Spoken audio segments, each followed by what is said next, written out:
Good morning and welcome back to another episode of Around the Indoor Football World, where we cover all the major indoor football leagues. Of course, the IFL, the NAL, the AAL, the AF1, and the TAL. We also talk some some AIF, as well as some other leagues occasionally.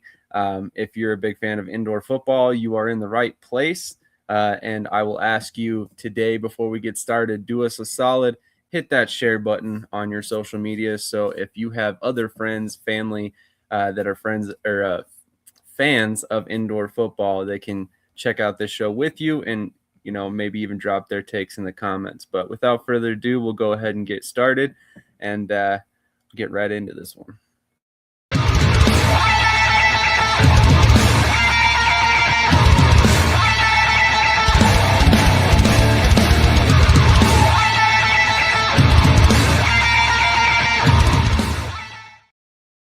All right. Well, if you weren't awake before the intro, hopefully you're awake now. As you guys all know, I'm a huge metal fan, so that was Dogmas from Ashes to Steel.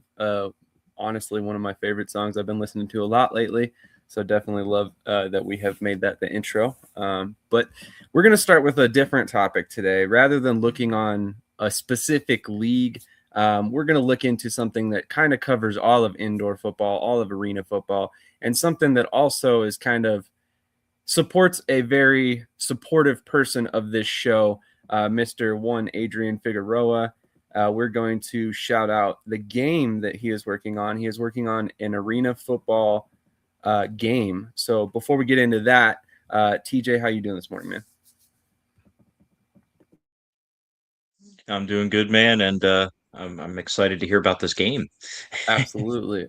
It's a lot of awesome things in the works for Project Wolf, which we'll show one of the videos here. Hopefully Adrian doesn't mind. I probably should have asked him beforehand, but you can also find the full video on LinkedIn on his profile, Adrian Figueroa.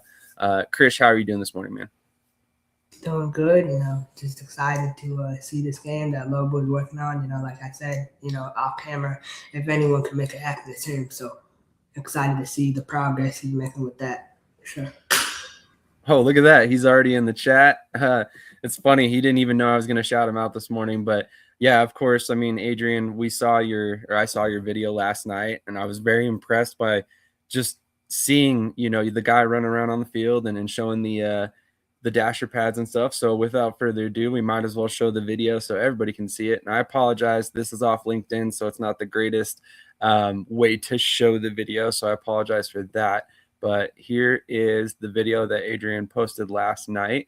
Let's see if I can make it a little bit bigger. But basically, he's just showing the dashboard makeup and the guy running around on the field. Y'all know all right? Let's go. Sorry, I got to mute that music so we don't get copywritten. But yeah, super cool to see this come together. A couple weeks ago, I think he posted about looking for wide receivers that wanted to be in the game so he could start getting some player rankings together. Honestly, I'm very excited to see this thing come together. I think we've all, if you're an indoor football fan, we've all dreamed of being able to play another indoor football game. I know they had the AFL game a couple years back, but it's been a long time since we've had this ability. So, we're all kind of rooting here at Shady Sports for Project Wolf to take off and hopefully find success in the future. So, I mean, Adrian, if you could tell us in the chat, how can we as indoor football fans support you in this project and help you get to the final result you're looking for ultimately? So we can kind of, contribute a little bit to your mission here. But, Krish, TJ, what are your thoughts on this video, that he posted last night? I mean, overall, what's the feel you get? How excited are you to see something like this coming together? Let's go to TJ first. Man, it's really exciting. It reminds me of, the two AFL games from back in the day that they came out with at the peak of their popularity. I had both of them. I probably played about 100 seasons combined between them. So this is really cool to see the dasher boards, the smoothness of him running around right now is impressive already. Just the graphics on the side of the screens and stuff. It's really cool. I think it has a lot of potential, and I really hope he gets to it because I'd love to play another arena game. It's been about what, like 06, 07, I believe was the last one they came out with. So yeah, it's been a while. We're due.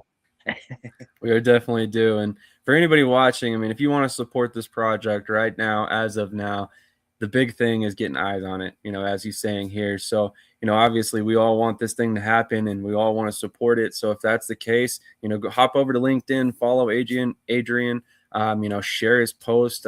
Definitely, if we haven't all done so already, I'm going to make sure I post this all over because honestly, this is really cool. But Krish, you probably have the closest relationship with Adrian of all of us. I mean, you've kind of watched this since day one.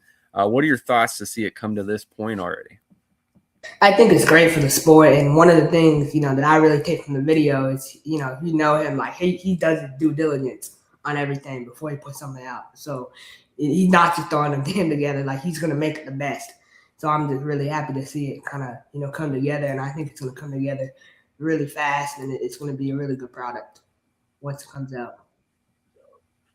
Love it. People already chiming in, well overdue for an arena football game. As said here already, we completely agree. Honestly, I'm looking forward to it. I can't wait for it to happen. So, hopefully it's, hopefully it comes to fruition. It might be a little while. Obviously, I imagine that's a pretty big project. I can't even imagine the full scope of everything he's got going on to make that happen. But yeah, like I said, hop over, check out his page, either 1060 Designs or also, like I said, Adrian Figueroa on LinkedIn. He has posted it quite a few times. I remember posted about it quite a few times. So next topic this morning is there's a little bit of news out of the TAL. And the first big topic of the morning is the fact that the Monroe Greenheads have hired a head coach. And it's honestly a little bit of a surprising head coach. So, Krish, I know you're a lot bigger college football fan than I am. What were your thoughts when you saw Terry Bowden was hired by the Monroe Greenheads? I mean, you think about it, his father, Bobby Bowden, is one of the best college football coaches of all time for Florida State. But, I mean, him, obviously he had success. At ULM, he was 10-26, so not really the best record there. But, he mentioned in the press conference he lives in Monroe, and he wants to still be an active contributor to the community. So that I respect for sure. And, he's taking his offensive coordinator with him from ULM, who was with him for 3 years. He actually was a assistant, he was an assistant on staff with him at Auburn all the way back in the day in 1997. So it's really interesting to see him, keep that connection. He'll also be calling defense. He mentioned that he'll be the defensive coordinator.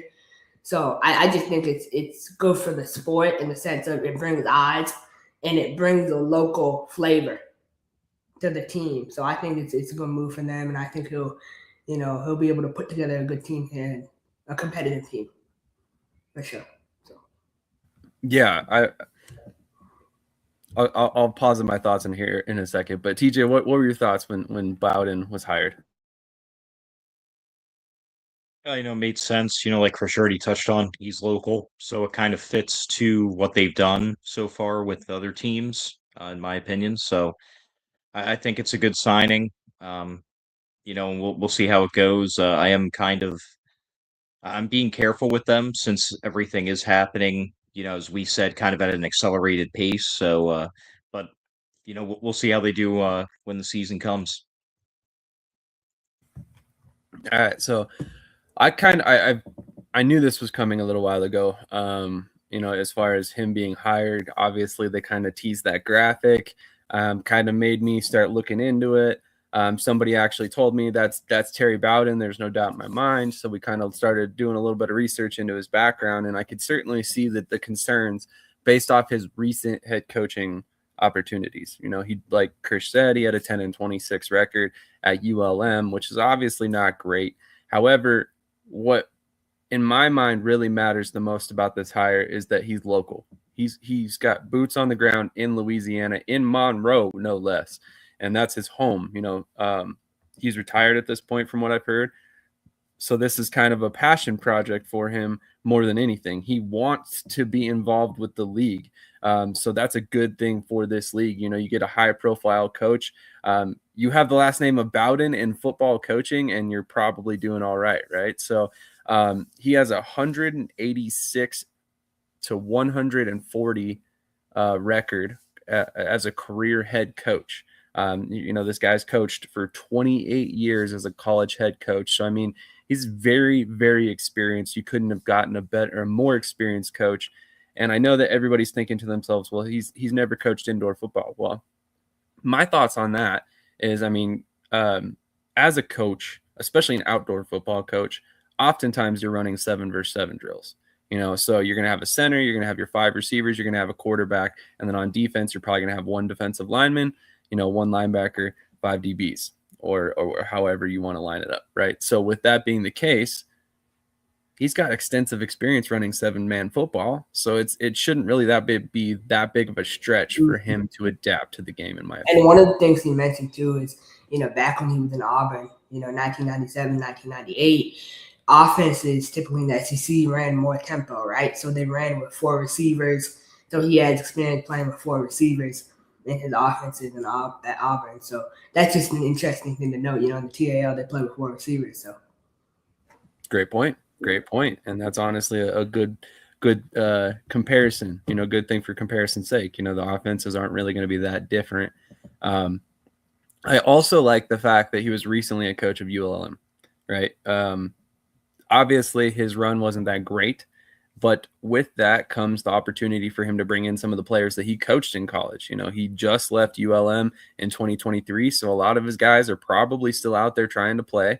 You know, a lot of them are probably in 25, 26 years old, still very young, still looking for an opportunity to prove themselves and be able to climb the ladder of the professional ranks. So I don't have the numbers right in front of me, but I'm willing to bet there aren't a ton of ULM guys out there in the NFL, CFL, and UFL. So, I mean, he's going to have, for lack of a better term, kind of the pick of the litter of the guys that he once coached in college. You know, and maybe some of them are still there local, which obviously building those local ties are important. So we also know the TAL is big on doing open tryouts. So I don't necessarily have concerns that he's going to be able to fill out the roster quickly.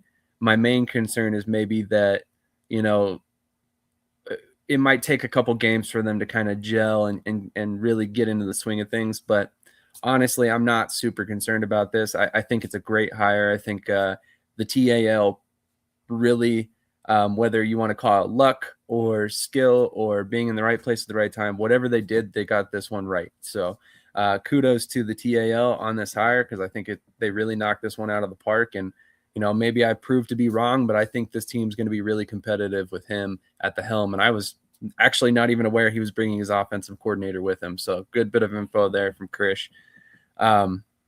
Another TAL topic that we want to kind of move on to, the Nebraska Siege will be holding an open tryout coming up here shortly, April 11th. Registration has already begun, I believe. So you can pre-register for $85. It's $100 at the event, cash only.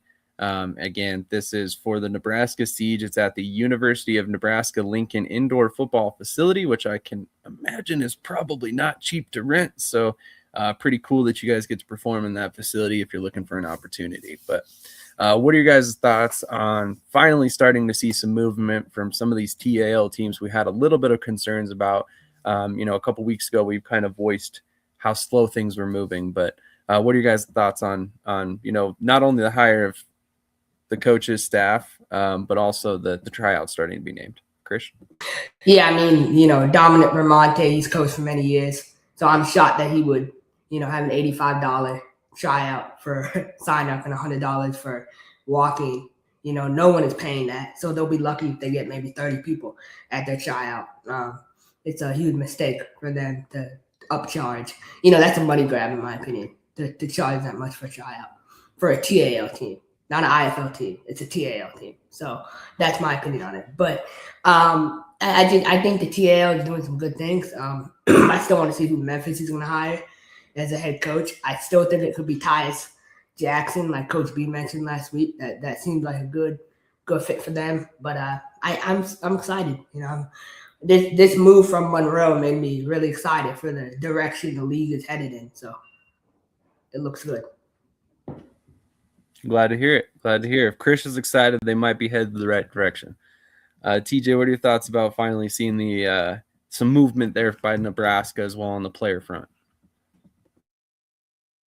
Oh man, it's good, man. It means the season's gearing up. It's going to be starting soon, but it's just good to see all the teams start to really go.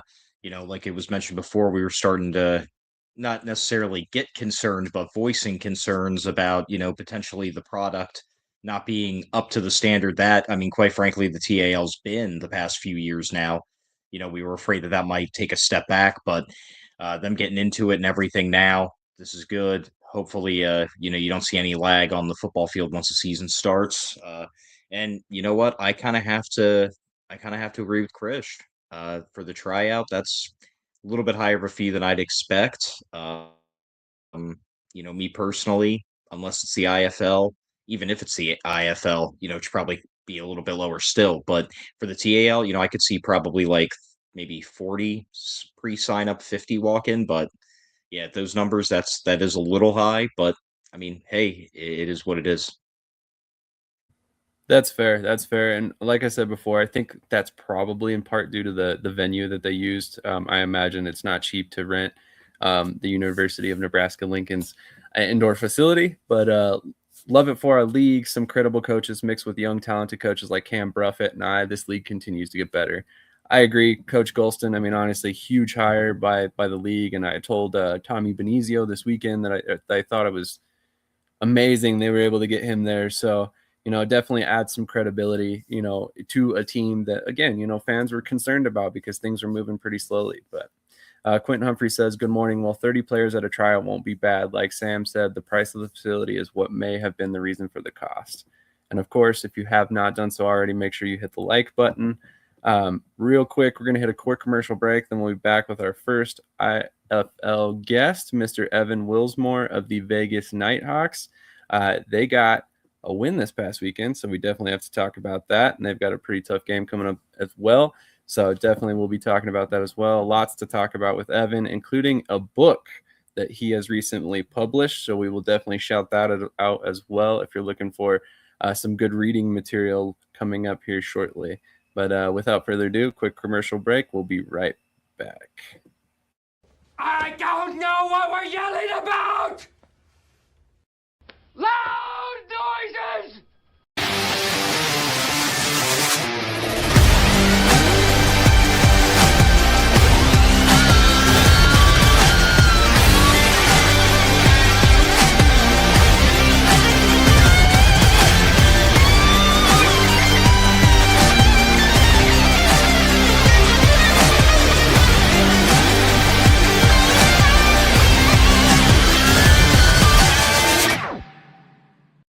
The mountains you climb, maybe stairs. The records you set, maybe personal. The fans you inspire, maybe family. No lights, no camera, just action. You don't have to be a pro. You just need HoneyStinger.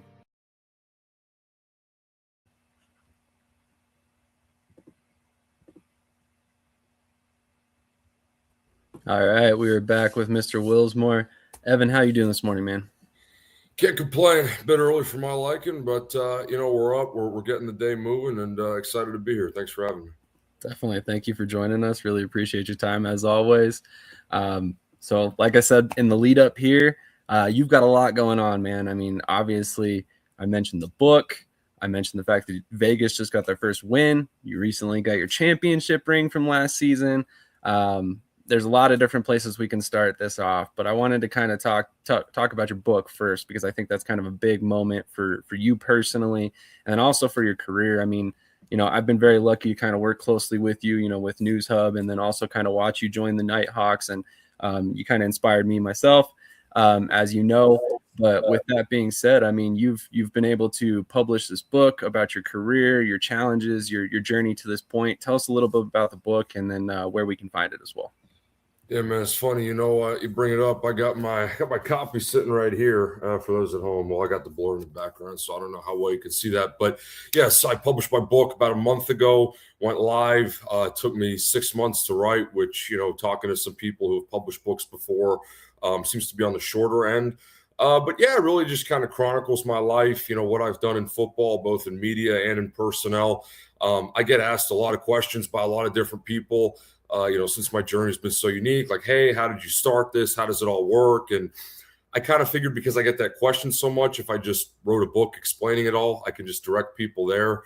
So the book's live on Amazon. The easiest way is to Google my name, my full name, Evan Willsmore, and it'll be the first thing that comes up in Amazon. But been extremely pleased, with the sales. Thank you to everyone who's bought a copy. It's just really exciting to see everything come together. Obviously, I've been working hard on that for, several months now. So was the sole motivation for writing the book simply just, to answer questions about your career, or was it something you've always wanted to do, or when did this idea kind of come about for you? Man, I've always been a gifted writer in some sense. Like in my family, I was always kind of known to, write well, right? Like my parents kind of knew that I was gifted at that, and some other people. And so I always knew that I was capable of writing a book. I wouldn't say that it was always a motivation, but when we won the championship in Vegas last year, that was kind of around the time where, the first thoughts were coming together. And then about a month after that championship, I kind of started planning, putting together some chapters, things like that. And then really just got into it. I kind of dived in head first, didn't have too much of a vision, but just kind of said, hey, here's what I want. This is what I want to talk about. Hopefully it ends up being this long. And I actually surpassed, the initial threshold that I had set. So, that was all good, man. It was kind of spontaneous, but, I knew I was capable of doing it. And I actually got it done a bit ahead of schedule. So. Very nice. Very nice. Well, I'm going to kick this over to our resident Vegas Knighthawks fan, Mr. TJ. TJ, do you have any questions for Evan? Yeah. First off, man, thanks for coming on the show. Secondly, I'm going to shift it more to football. You come into the season defending champs. You kind of have that weird weather situation in week one. And you guys fall just short. What was kind of the mentality after that Green Bay game, knowing that, a lot of opportunities were wasted, but at the end of the day, you guys come up a little short. Yeah, man. I mean, listen, we got a new group of guys this year. Green Bay's got a new group of guys. And so it's difficult to kind of start hot. I go back, my first season with Vegas was 24. This is the first time that we've lost the season opener in my time there, but it's never been easy, right? Like I go back, like I said, to 24, we beat Arizona on a field goal last year. I think we were down like 20 to San Diego. We had to come back in the second half. And then this year, we were right on the cusp of beating Green Bay. We came back in that one too, but at the end of the game, kind of let it get away from us. But it's just more motivation for those guys. I mean, you see, how we came out and played against Tucson. We had a bye to kind of readjust. Obviously, like you pointed out, some of the travel there was a bit crazy. But those guys are hungry for it, and they just got to kind of learn and get better. I guess the phrase I always use is, teams that play better develop together, right? Or teams that play the best develop together, whatever you want to call it. And, as we get further and further into the season, I think you'll continue to see that because we're very high on the group of guys that we currently have. As you should be. Krish, do you have anything for Evan? Yeah, Evan, good to see you. One of my questions for you is kind of talk to me, writing the book. What's the one thing biggest learning lesson you would say you learned from the writing process? I mean, I would want to say take your time, but, I kind of got it done quicker than a lot of people do. But I guess, the biggest lesson I learned through that process, man, was just kind of let things come to you naturally. Don't force too much. Like if you want to put something in there, but there's not really a spot for it, then it's probably just best to leave it out, right? It might not be as important as you think it is. And so as I was kind of writing that book, I would throw some things in and then kind of take some things out. And at the end, I had a very nice, I guess you would say, concentrated flow on what I wanted. I can't even imagine, writing a book over a length of time like that and, rereading it and, kind of tweaking it as you go and, kind of trying to figure out the best process for you. So that's a process I don't think I personally could take on. So definitely kudos to you. Also, if you're watching, I dropped the link in the chat if you would like to check out the book. It is available via Amazon. And like I said, the link is in the chat.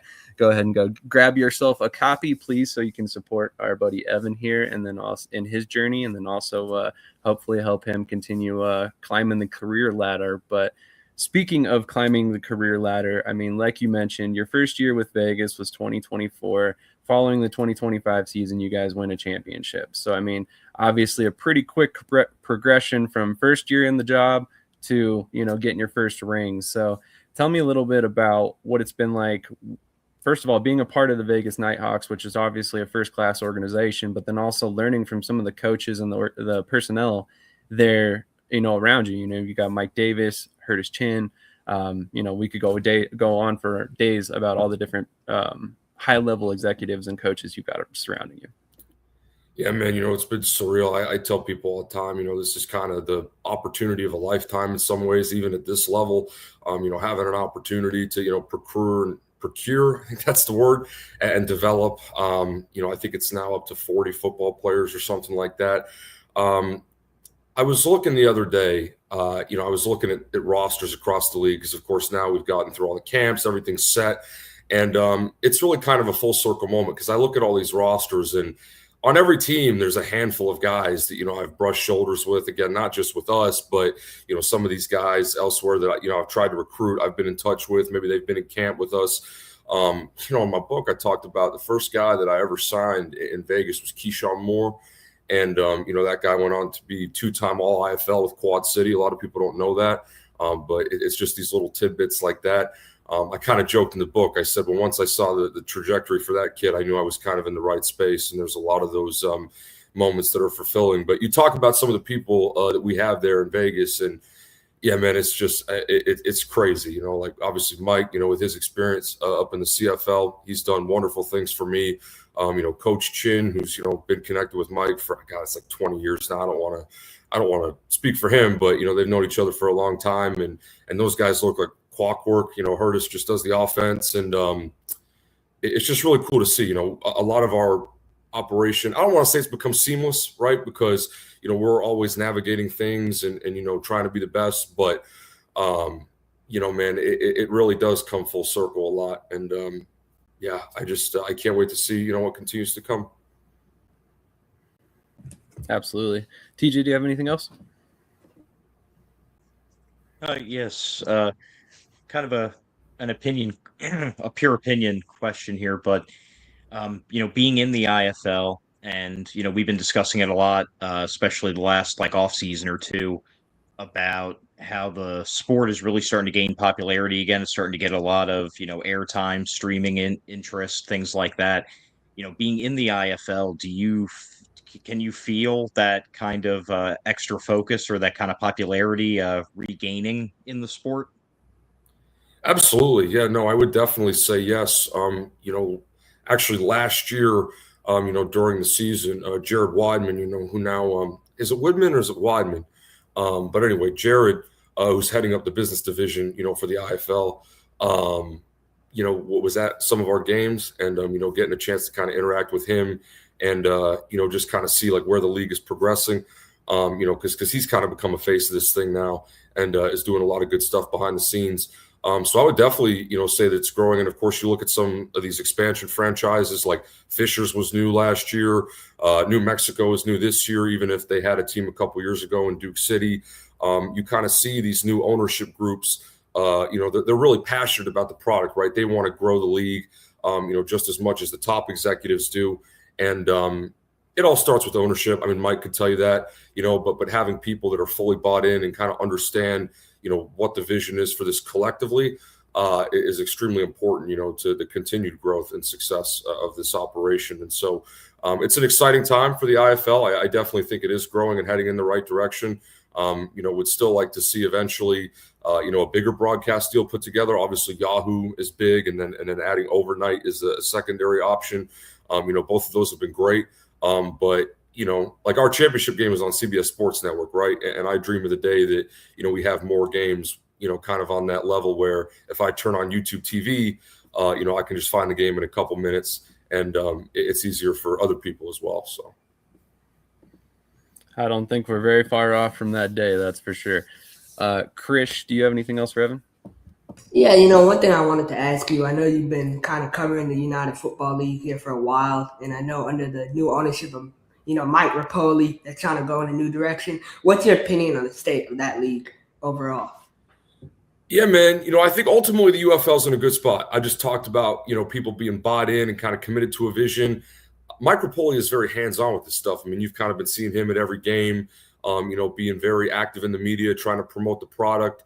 But I do wonder sometimes when I look at the UFL, how much change do you really want to make all at once, right? Because, for the past couple of years that the UFL has been a thing since the merger between the two pre-existing spring leagues with the XFL and the USFL, it's kind of been like a different league every year, right? Like they try some things out. They say, no, this isn't going to work, shift it in a different direction. And then obviously this past offseason, I think was one of the biggest with Rapoli coming in, and kind of hitting the reset button in a lot of ways. So ultimately, I think, listen, they've got somebody that's bought in. They've got somebody, most importantly, with a lot of money who can actually fund this, because I think people, are quick to forget how expensive it is to actually run a football league of this caliber. But we'll just have to see where it goes, right? I mean, I think with something like this, time will tell. And I am pleased with a lot of the changes that they've made. I think, specifically the markets in Columbus and Louisville, you saw the turnouts for both of those games. Louisville last week had their home opener, and then Columbus just last night. Both of those looked very promising, and you hope that can kind of be sustained moving forward. Interesting question, Krish, but definitely makes sense to hit on that with Evan. Evan, I'm gonna take that question and expound on it a little bit. You got to watch a couple of your Vegas Knighthawks, play last night with the Columbus Aviators, as well as in Week 1, Adam Plant Jr. and Trevon Jones, I believe. Although, if I remember correctly, Jones was inactive this past week. But regardless, what's it like for you from the personnel perspective to watch a guy go from your team into the UFL and then watch him not only play but perform well when he gets on the field? Definitely full circle. You know what I mean? I love seeing these guys, compete at a higher level. That's what that's what this is all about, right? We've had those two guys obviously in the UFL. We had another few dudes that were in UFL camps.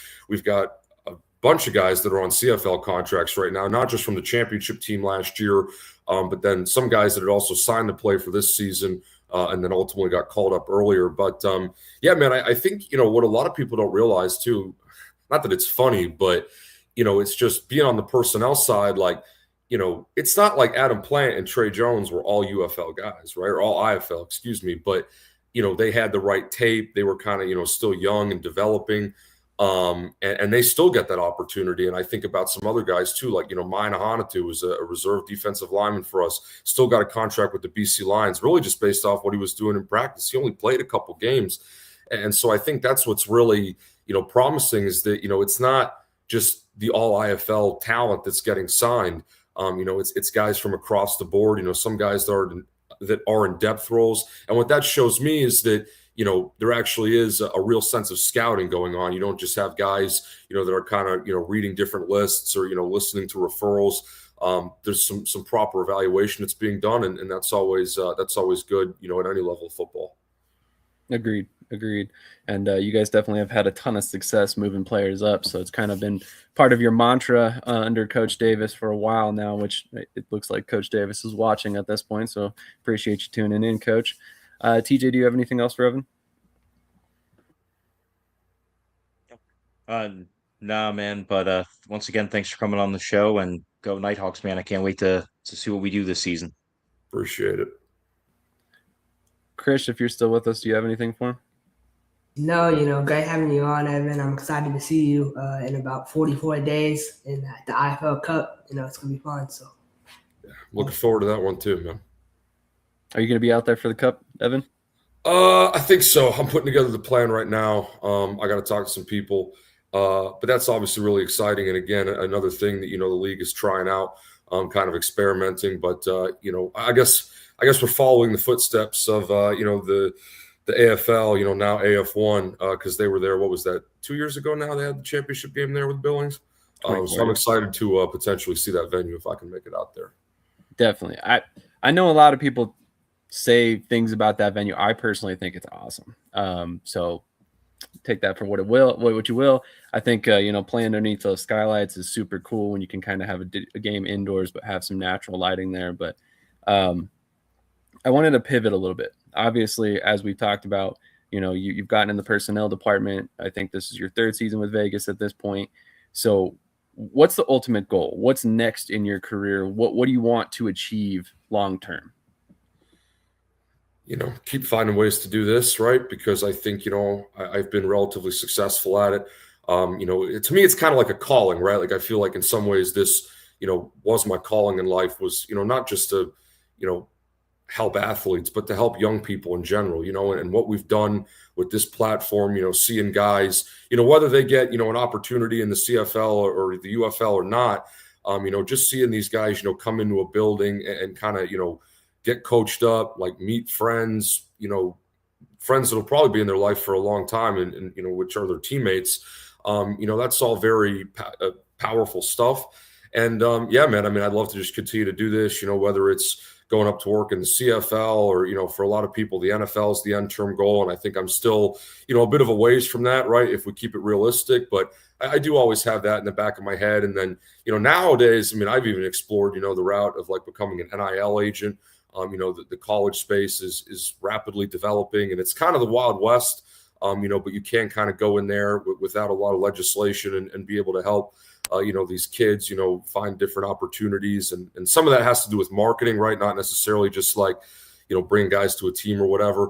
But there's so many things, in football now that you can do as the sport has kind of grown and changed, even in just the past, 5 years, that there's so many things that you can do in this space. And so I keep an open mind, but I definitely, love being in the IFL. I love working with this league. And again, I love a lot of people that are a part of this. I've met so many great, again, not just players, but coaches and executives as well, who, I can give a lot of credit to, for, I guess, changing my life in a lot of ways. Absolutely. Well, I, for one, know you have a bright future ahead of you, regardless of where you end up or what you end up doing. Like I said, I've been able to, been very lucky to be able to be very close to you and kind of watch your ascent here. So I'm sure this is far from the end for you. And I have a feeling that there's probably a couple more rings in your future somewhere along the way. But with that, I kind of wanted to give you the floor. I'll let you shout out anybody you wanted to shout out or, say hi to anybody or anything you might want to get off your chest before you get out here for the morning. Yeah, I don't think I got too much, man. Shout out to Mike. I know he's watching this, but other than that, I mean, I'll probably just, get on with my day here, and I got some work I got to take care of. So, yeah, I mean, again, I appreciate you guys having me on and, really appreciate everything you do for all these leagues. It's pretty incredible how you're able to keep up with a lot of this stuff. I know in these spaces, there's a lot of moving parts and, things shifting around, like not just in the IFL, but obviously, all the different leagues, arena leagues that you guys cover. So it doesn't go unnoticed. Definitely. Well, we appreciate that as well, man. And thank you for your time this morning. And like I said, best of luck the rest of the way. And, best of luck against Jacksonville next week, which maybe if I had scheduled a little bit better, we could have had you and Anthony on for a little bit at the same time. But I love Anthony. He's one of my good friends in this business. I'll be seeing him in a week, so looking forward to that too. Definitely. Well, thanks for your time this morning, Evan. Like I said, best of luck, and we're looking forward to seeing what's next for you. I appreciate it, guys. Definitely. Have a great rest of your day, sir. Omaha Beef Football, Prime Dancers, Rump Roasters, Slaughterhouse, are you ready? DJ next one. You ready? 3, 2, 1, go! Welcome to the Orange Kingdom. Yeah. Orange Kingdom. Welcome to the Orange Kingdom. Yeah. Orange Kingdom. Welcome to the Slaughterhouse where we run it. Yeah, we really want it. Beef Nation, girl, I'm shaking. Got a ring and we flown it. Prime chances be on it. I bet the competition's no opposition. We come to take and we done it. Ricky is the chief. Saying, let's go, beef. Welcome to the Orange Kingdom. Yeah. Orange Kingdom. Welcome to the Orange Kingdom. Yeah. Orange Kingdom. Welcome to the slaughterhouse. Orange and black. About to win this. Defense stays on attack. You on a hit list. Spiking, blocking, and dumping, jumping out the gymnasium. You want to see the best meet us at the Beef Stadium. Yeah. Orange Kingdom. Welcome to the Orange Kingdom. Let's go, Beef. Orange Kingdom. Slaughterhouse. Orange Kingdom. Prime dancers. Orange Kingdom. How many times a week? Like three, four times maybe. I'm gonna pump those numbers up. Those are rookie numbers in this racket. All right, we are joined by our second IFL guest of the day, Mr. Anthony Tanza from the Jacksonville Sharks. He might have some words for Krish this morning after a take that Krish had last week about how Jacksonville was going to lose to the Naz Wranglers. I don't like to brag, but I may or may not have been the only person that picked the Sharks last week. May or may not have won some money on that as well, but we'll discuss that another time. But Anthony, how are you doing this morning, man? Doing great, guys. Hope you guys are having a wonderful Easter weekend.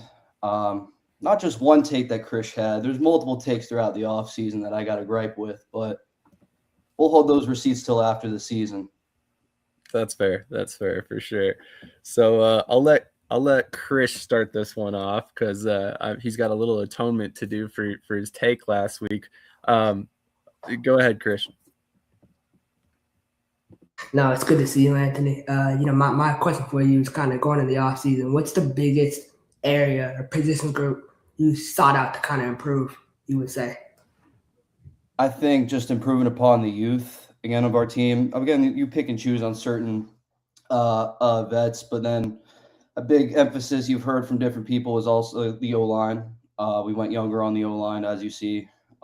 Again, Dante has some veteran experience. Kenny has some better experience, maybe a few games to this. But, again, they're still pretty young to this, and they have a window to move up towards the upper levels. And that's kind of what the theme is with our team, is finding guys that are able to move up to the next level and have a window. So you see like Baraka Beckett. You see we just signed recently Chasen Hines.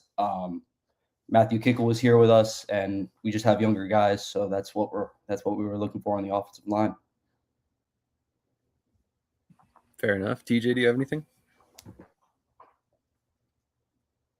Yeah, hi. Thanks for joining us today. With the way Jacksonville's seasons have gone the last couple of years, falling short, obviously, of the championship. What are some things that you did a little bit different with building this offseason to kind of make that playoff push this season? I think there were certain schematic changes within the offense and defense. I think last year, no disrespect to the team last year, it was an amazing team, but there were certain things that limited us and held us back. And I think there were certain things that we changed within our roster and within our technique and scheme, offensively and defensively, that is able to take us that next step. You've seen some of it in that last game, but there's a lot that we're also holding in the tank as far as within the rest of the season that we're willing to wait on and unleash later on. So Love it. So you mentioned a couple different ways that you've tweaked your roster building process for 2026. Coming into the season, I think there were a couple questions about the quarterback position in particular with I'm blanking his name at the moment right now. The kid from Iowa. James. Thank you. I cannot believe I forgot his name. James Cahoon. And then you also brought in the other kid, Sammy, that you're well aware of and know him well. Yeah. What's that? So coming into the season, like I said, I think some people may have had some doubts about your quarterback position. What did you see in those two guys that you guys had confidence in them moving forward as the face of the franchise? I think if you guys watched my interview over on the Sharks episode at Island Wings, our coach's show, I kind of alluded to it, that we look for certain athletic traits and certain abilities that you can't teach, right? James and Sammy both have that in different ways. They're different types of quarterbacks, which it's a breath of fresh air, and they're very good quarterbacks at what they do.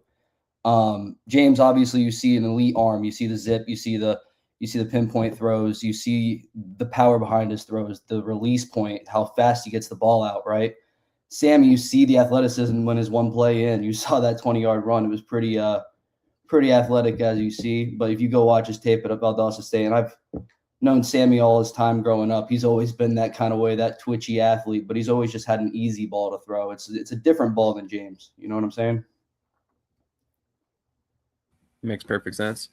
You actually mentioned to me off camera, and hopefully I'm not putting you on the spot too much here, that you used to train with Sammy. So how was it kind of using, I don't want to say using that relationship because that sounds terrible, but like, how was it navigating the fact that you had a personal relationship with him in, as well as now having that business relationship with the Sharks? Right. I didn't just train with him. We went to elementary school together, middle school together, up until we went to different high schools. I went to Nice and he went to St. Augustine High School. But I mean, during that time, we were still training, had that relationships, and went to birthday parties and had the same friends and always kind of stayed in touch. So having that relationship from a young age and having that trust really helped him make that decision to leave coaching from Western Kentucky and come here and play. Very nice. Very nice. It definitely was an interesting signing when it came about. It was one that I didn't necessarily see coming, but you guys kind of pivoted away from Tyler Huff this offseason. So it was interesting to kind of see how you moved forward with the position. But, you know, obviously you've got a very veteran coaching staff there that has a pretty good idea what they need and what they want from players. So it definitely makes a lot of sense that you guys have found success so early on, despite the changes. Yeah, Coach Gibson did allude to it on the Inside the Sharks podcast. We were going to go with 3 quarterbacks, and that was always the plan. James, Blaine, and Sammy at the time. That was the entire offseason. That was the plan we were going into for camp. That's fair. That's fair. TJ, do you have anything else? Yeah, you know, from just the, I guess, league standpoint, or you know, the team personnel standpoint, you know, getting a team back in Orlando for this season, you know, kind of reigniting that old rivalry. You know, there used to be, you know, usually, you know, multiple teams in Florida. There was always that kind of in-state rivalry. You know, what's it like having an Orlando team back to kind of have that in-state rivalry and really get kind of, you know, in a good way, some bad blood between the fans of Florida? Yeah, my first year was in 2023, so we did have the Predators that year in the NAL, so I did get to experience that rivalry for a few games, and that was a lot of fun being able to drive down and drive back. It's a lot easier going on the road rather than flying the rest of these teams in the IFL. So that was the immediate first plus that we here thought about. But I mean, as far as bad blood or causing any of that, I think there's already plenty of that within the staffs, and I think that just ignites even more to the geographical rivalry going on as well. Absolutely. So backing up a little bit, as we mentioned before, you guys got a win in week 1. You came out against a team against Naz that looked honestly a lot better in week 1 than they did against you guys in week 2. Talk to me about how it feels to get that first win for the team and how big of a factor that can be for your momentum moving forward. Vindicating, because you see it all the time during camp. Well, you saw it like on all these guys' college tapes, all these traits and everything that they've been able to do. Then for them to come and do it in camp, it just reignited that, kind of reiterated that what we saw. And then going into week 1, you see a first play, Clay Fields getting a pick. I mean, he must have had about 8 or 9 picks during camp in his highlight tape. You can go watch pick after pick after pick after pick. I mean, he just does it all the time. He just has a knack for the ball. And just seeing things like that, seeing the physicality from guys like Larry Elder, seeing Red Douglas, for example, seeing all these rookies that you haven't seen on an indoor space finally put it together. And that really goes to the players and our coaching staff for really putting them in a great spot. And I mean, I got to say, like, I mean, might be biased, might be whatever, just because of my relationship with him, but I believe that we do have the pound for pound best defensive coordinator in the league in Clay Harrell. It's super wrong that he isn't a head coach somewhere, and he will at some point. Probably in the very near future, possibly even next season. Honestly, was kind of surprised he didn't get the call this year, but I'm sure it's coming. It's coming for sure. But Krish, do you have anything else? Yeah, next week, obviously, you travel to Vegas. You're facing the defending champ. How excited are you for that opportunity, kind of as a measuring stick to see how far you guys are? Yeah, absolutely. I think it's going to be a good test for us. I think with a lot of our guys, they do want to move up to the next level. And you see one of these upper teams in Vegas. We have Orlando coming up before CFL camp start in May. So I think a lot of these guys want to put on really good tape and really get the exposure, especially with these games being on Yahoo Sports coming up. And a lot of teams are going to be having their eyes on these guys. So it's going to be good for everybody to really get the opportunity with that for sure. Only Mike Davis would say this. Pound for pound, he is the biggest DC. Well, he is the most technical as well. So, I mean, maybe true, but yeah, he definitely deserves a head coaching opportunity, and I think Coach Davis would firmly agree. He's probably just making a joke. But talk to me a little bit about your success moving guys up this offseason. I think we've seen, correct me if I'm wrong, at least 3 players sign with CFL teams, a couple more with UFL teams, if I'm not mistaken. You guys have had quite the run of success, bringing guys in, developing them, and then moving them out. So how have you kind of helped? What has your part in that been? And then how have you kind of helped, develop that those pathways to the next level? In a sense, for me, I mean, it's nice to build these relationships with a lot of these other teams and in these higher leagues, CFL, UFL. I mean, you see certain teams are going after our guys, but honestly, I only can do so much. It's really the players that put it out on the tape. You know what I'm saying? They're the ones that do it, right? I find these players too, just the same way as these other scouts do. So for them to be able to earn those opportunities is really just a testament to their abilities at the end of the day. Absolutely. TJ, do you have anything else? Yeah. You're part of one of the upper echelon organizations in terms of teams that have been around for a while, which unfortunately is kind of a rare feat in this sport. What kind of added pressure does that give really you and the team, knowing that you do have a history of championship appearances, championship wins, as opposed to, your average franchise just starting out?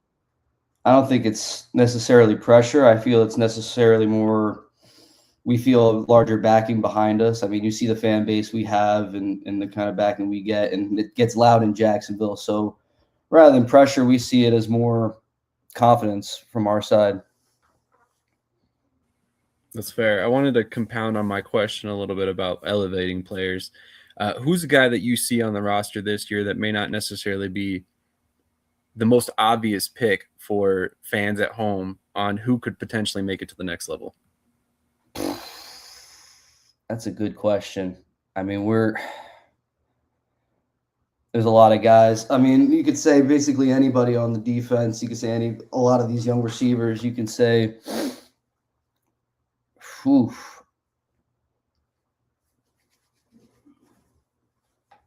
I'll go with Red Douglas, wide receiver. Okay, that's fair. He had a pretty solid game for week 1, obviously. Yeah, pretty solid camp too. Sorry, what was that? He had a pretty solid camp too. He's starting for a reason, I imagine. Krish, do you have anything else for Anthony? Yeah, kind of for you individually, what are some of your goals for the team this season? For the team, it's not necessarily the all IFL status, right? I mean, that's more of like a popularity contest, it feels like, in this league, but mostly sort of the more advancements. Everybody's going to say win a championship, so of course that's on the top of the list, but more sending our guys up, giving them the opportunity, because that's what it is at the end of the day, is what the IFL is. It's an opportunity for not just these players, but myself, coaches, anybody a part of league staff to advance themselves and advance their lives. You know what I'm saying? So really just send more guys up, CFL, UFL opportunities, possibly get that ever so elusive NFL opportunity. But definitely. TJ, do you have anything else? Yeah, I have one more. I asked this with our last guest as well. Over the last couple years, being involved with the Jacksonville Sharks, have you noticed the increase in popularity and kind of like the stock rising in the sport again, being a part of it? Oh, absolutely. Yeah. I mean, just looking at the TV deal this year with Yahoo Sports and the multi-million agreement with Overnight, like Evan was talking about, that's massive. And just the fan base growing. I mean, you wear your patch out in public and you wear your t-shirts and stuff, and everybody's like, "Oh, the Jacksonville Sharks! I love the Sharks! I can't wait for a game this season." So it's nice to see that there's a lot of excitement going into this season, especially going off the momentum of the success from last year too, and seeing just the league as a whole as well, and the expansion with the IFL Cup and keeping a lot of these events going. It's nice. Let's talk a little bit more about that. How has that affected recruiting for you in 2026? I mean, are players more willing to play indoor football because now they're getting the exposure on a network like Yahoo Sports, or are they even aware of that yet, or how has that kind of affected things for you? I mean, I think they're aware of it, but a lot of these guys have played kind of big time football, whether that be G5, Power 4, such and such, and they've played on TV anyway. So that's nothing new to these guys. I think just more of the realization that the IFL is a hotbed for advancements is really what drives the recruiting across the league, really. That's definitely fair.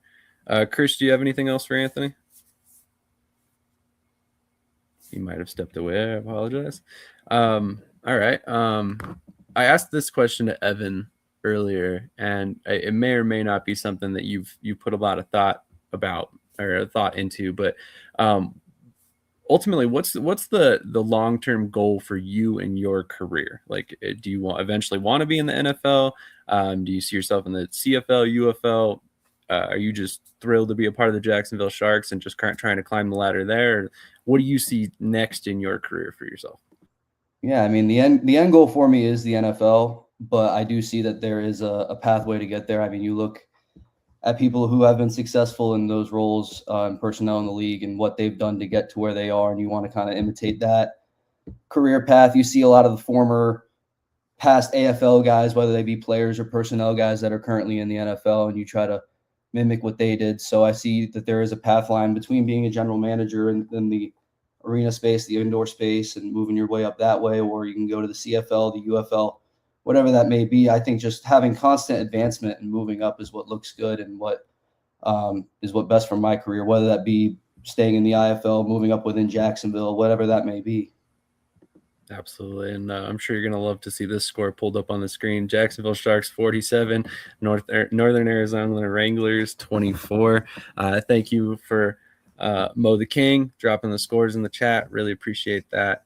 Talk to me a little bit about some of the guys that you specifically have brought in. Now, I don't want you to like single anybody out, but like when you look at the roster, who are some players that you've got your stamp on? If you really all of them, the way that we have our process here in Jacksonville really starts with me and then moves up towards our head coach and defensive coordinator for their approval, and we get the ball rolling through there. So really, the first wave to get through as being a prospect for Jacksonville is having an evaluation from me, and then we take the next step from there. So really, I'd say basically all, whether they're young or a vet, it really starts with that kind of progression in our recruiting process. Interesting. That's awesome. I feel like that's probably I don't want to say this in a bad way, but like an abnormal setup in indoors. Typically, it is different from what I've heard. It's odd, but I feel blessed to be in this position and have the trust of the coaching staff to be able to have this process and to be able to be that first wave of evaluation for sure. That's fair. So we got a question from Mike Davis, and this is, I don't think this is any shade involved. I think this is a legitimate question, but do you have any connections to help players move up, or are they kind of doing it based on their own film and connections? No, absolutely. I go on the road as well, just like Evan. I mean, Tropical Bowl last year, the American Bowl this year, the Hula Bowl, and then this year I went to the Senior Bowl. And while I was at the Senior Bowl, there were 2 scouts from a certain CFL team, and I'm not going to name the team, but during that week they signed 2 players that we were talking about. One of them was signed to us, another one that I have a good relationship that they asked about. So certainly have the relationship with that team. And then I've been blessed to have a relationship with Clay Harrell, like I said, to where he has blessed me with a lot of other connections within CFL and the NFL. And then during my time at the UFL showcases, it really reinforced my relationships there with a lot of the staff there. Before, of course, they blew up that, but there's still people within the organization there that are working there that I do have connections with there as well. Definitely makes sense. And part of the benefits of being on the road is it allows you to network with scouts at a higher level, as well as, scouts at this level and players, of course. TJ, do you have anything else?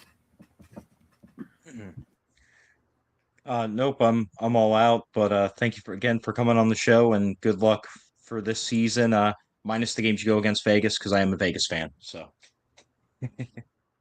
appreciate that. That's hilarious. You would say that. Krish, do you have anything else for Anthony? No, good to see you, Anthony. I appreciate you coming on. I'm excited for our game coming up here soon. So yeah, absolutely. Me too. Definitely got and actually, ironically, you have a stretch of games against TJ's team, Krish's team, and Cody's team. So I kind of just root for the IFL in general, but I guess I can be the resident Jacksonville Sharks fan. I might need to get a shirt, so I'm not rocking, Lions gear every week. But I have to get you one, yeah. I'm pretty sure I can order. Hey, if I can get a shirt shipped here, hey, I'll root for that team, maybe. Hey, See, hey. There may or may not be a. Will it change your picks this week? There we go. Well, thank you so much for your time again, Anthony. We really appreciate you coming on. I knew this was going to be a fun one, kind of based on Krish and TJ picking the Wranglers last week. But obviously, no shade intended. Just they weren't quite sure what to feel about the roster yet, and obviously, you quickly proved that we should have a little bit more faith in the Sharks moving on, in 2026. So. Before we let you get out of here, is there anything you want to shout out, or anyone you want to shout out, anything you want to say to fans or anything like that before you get out of here? I just wish everybody a happy and safe Easter weekend and a real fun season ahead, and really excited to get to these games, man. Just one game down, ready to get to the rest. Absolutely. Sea-Dog the Goat says, I had the Sharks winning. So he just wanted to throw that out there, which good. Awesome. Love it. So thank you so much for your time, Anthony. I really appreciate you joining us early in the morning, as always. And as always, we would love to have you on in the future again. Absolutely, guys. Hope the best for you guys, and thank you for having me on. Absolutely. Have a great rest of your weekend, sir, and happy Easter to you as well. You guys as well. Definitely. On that note, we will be right back with some more IFL topics. We will also talk about the AAL draft, as well as a pretty big signing by the Wheeling Miners that we all kind of took notice of earlier this week. I don't know what we're yelling about! Loud noises! The mountains you climb,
You hear that? That's football coming back to Louisiana. The Louisiana Rouxgaroux are storming the arena with speed, power, and non-stop action, hard hits, fast scores, and an electric night out for the whole family. It all starts February 28th. 7 home games, 1 house, the Brookshire Grocery Arena. Tickets range from $24 to $34. Football isn't over. It's just moved inside. Scan the QR code to secure your tickets or visit LouisianaRouxgaroux.com.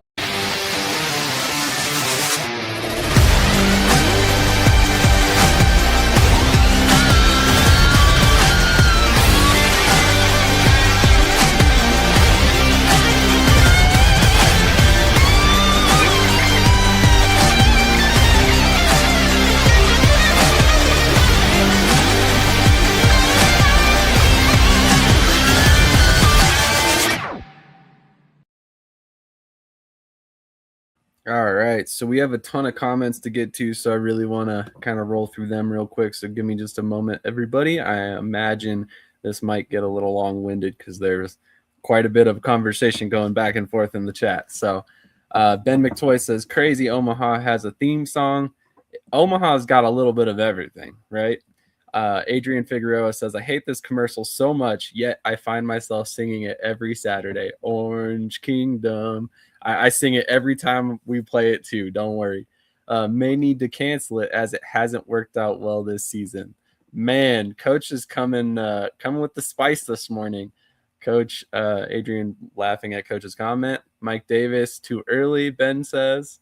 And then we've got a ton of comments on the NFL. Paul, I believe you may have reached us by accident. We love to have you here, and we hope you love indoor football as well.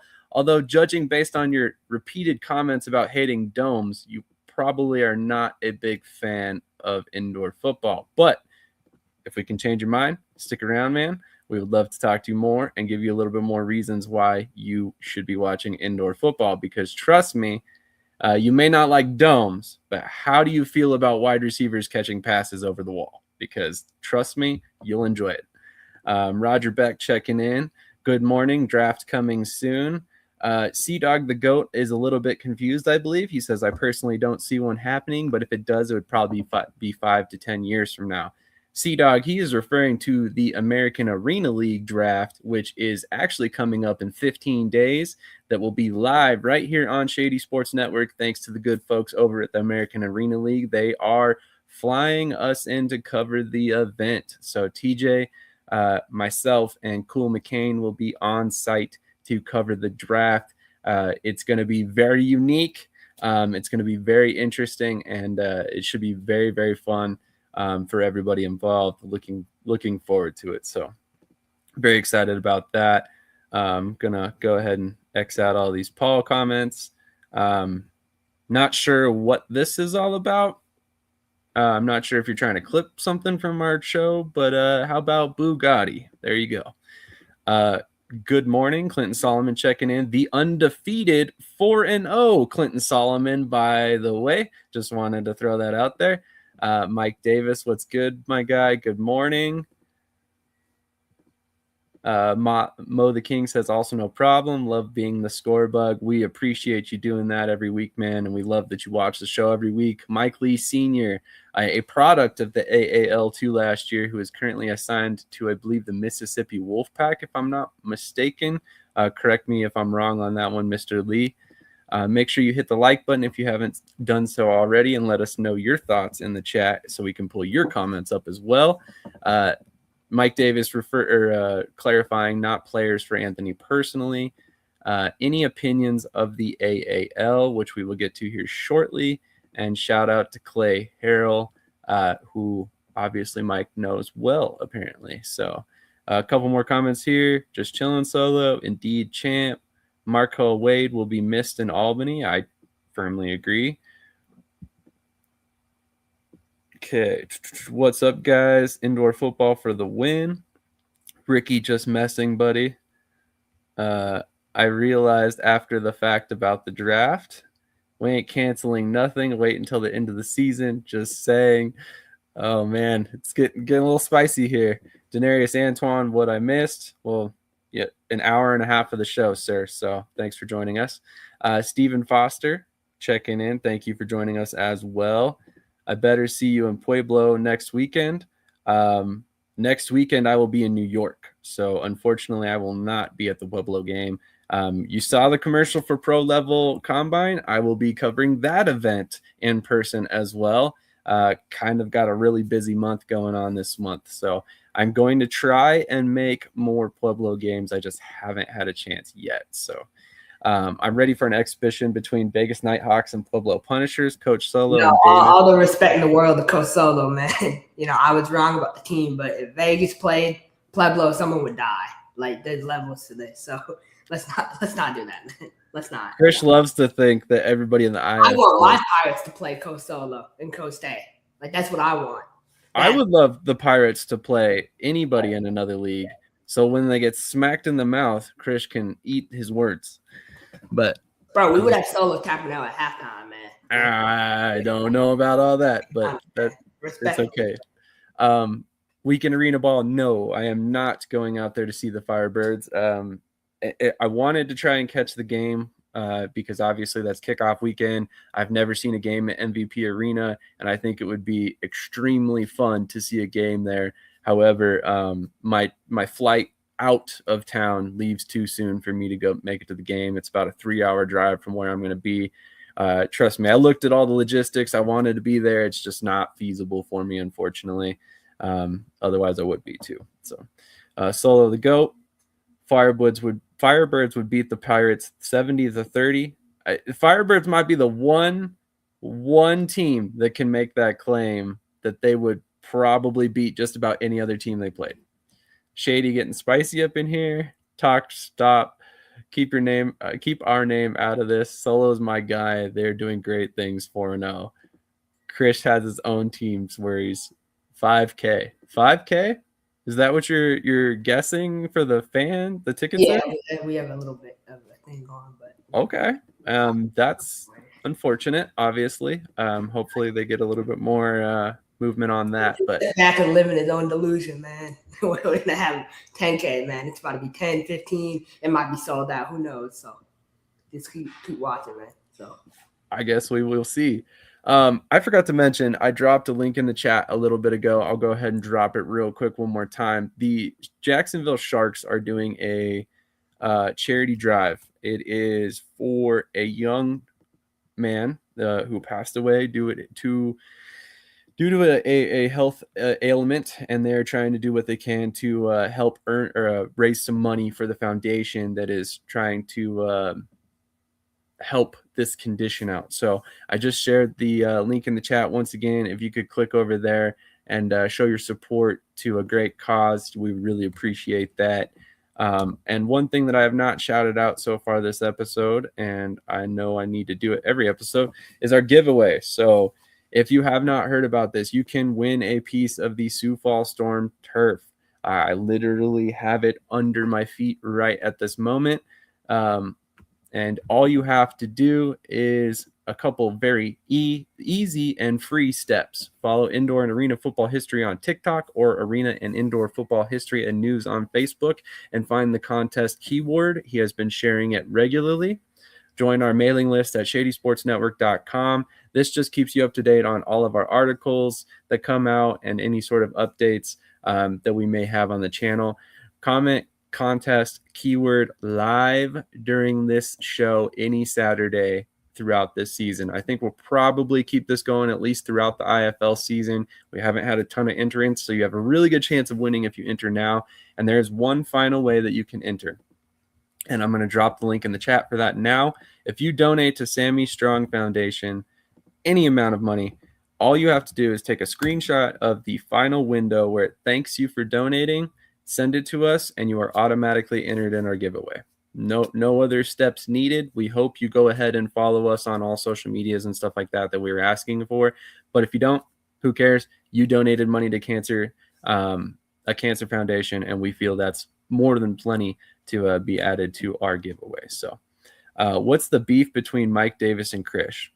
It's all really, hey, Coach D is my guy, but we're over here in Orlando, Mass. We're focused on the task at hand, man. We don't worry about 42, 44 days. We'll let them worry about that. So that's not, that comment misspelled everyone and Krish. That is true. It did indeed. That's hilarious. Tucson Sugar Skulls versus New Mexico Chupacabras tonight. Green Bay Blizzard versus Iowa Barnstormers Saturday on overnight. Love that you're throwing in there the channels that they are being played at. That's even better. So definitely on that note, a couple more topics to touch on today. And one of the big ones was, of course, Smoke Monday has returned to the Columbus Aviators prior to this past game. Obviously, as we all know, he previously played with the Orlando Pirates. Krish, was it for 2 seasons? Or 2026 would have been his second season? One season. Yeah, okay. So 26 would have been his second season. So he joins the Columbus Aviators once again, joins basically indoor football fans UFL team, as I've mentioned on Twitter. They have a ton of different players from indoor football teams around the world, whether it's Southwest Kansas Storm, Vegas Knighthawks, Orlando Pirates, even some Carolina Thunder players on the roster as well. So definitely, if you're a fan of the UFL and you don't have a team yet, let's all root for the Columbus Aviators. But congratulations to Smoke Monday on that. The Pirates also made another transaction, and I'm sure you have a lot of thoughts about this, Krish. I mentioned in our group chat this is a really good signing for the Pirates. They have signed quarterback James Blackman, who spent a little bit of time in the NFL, I think with Miami, if I remember correctly.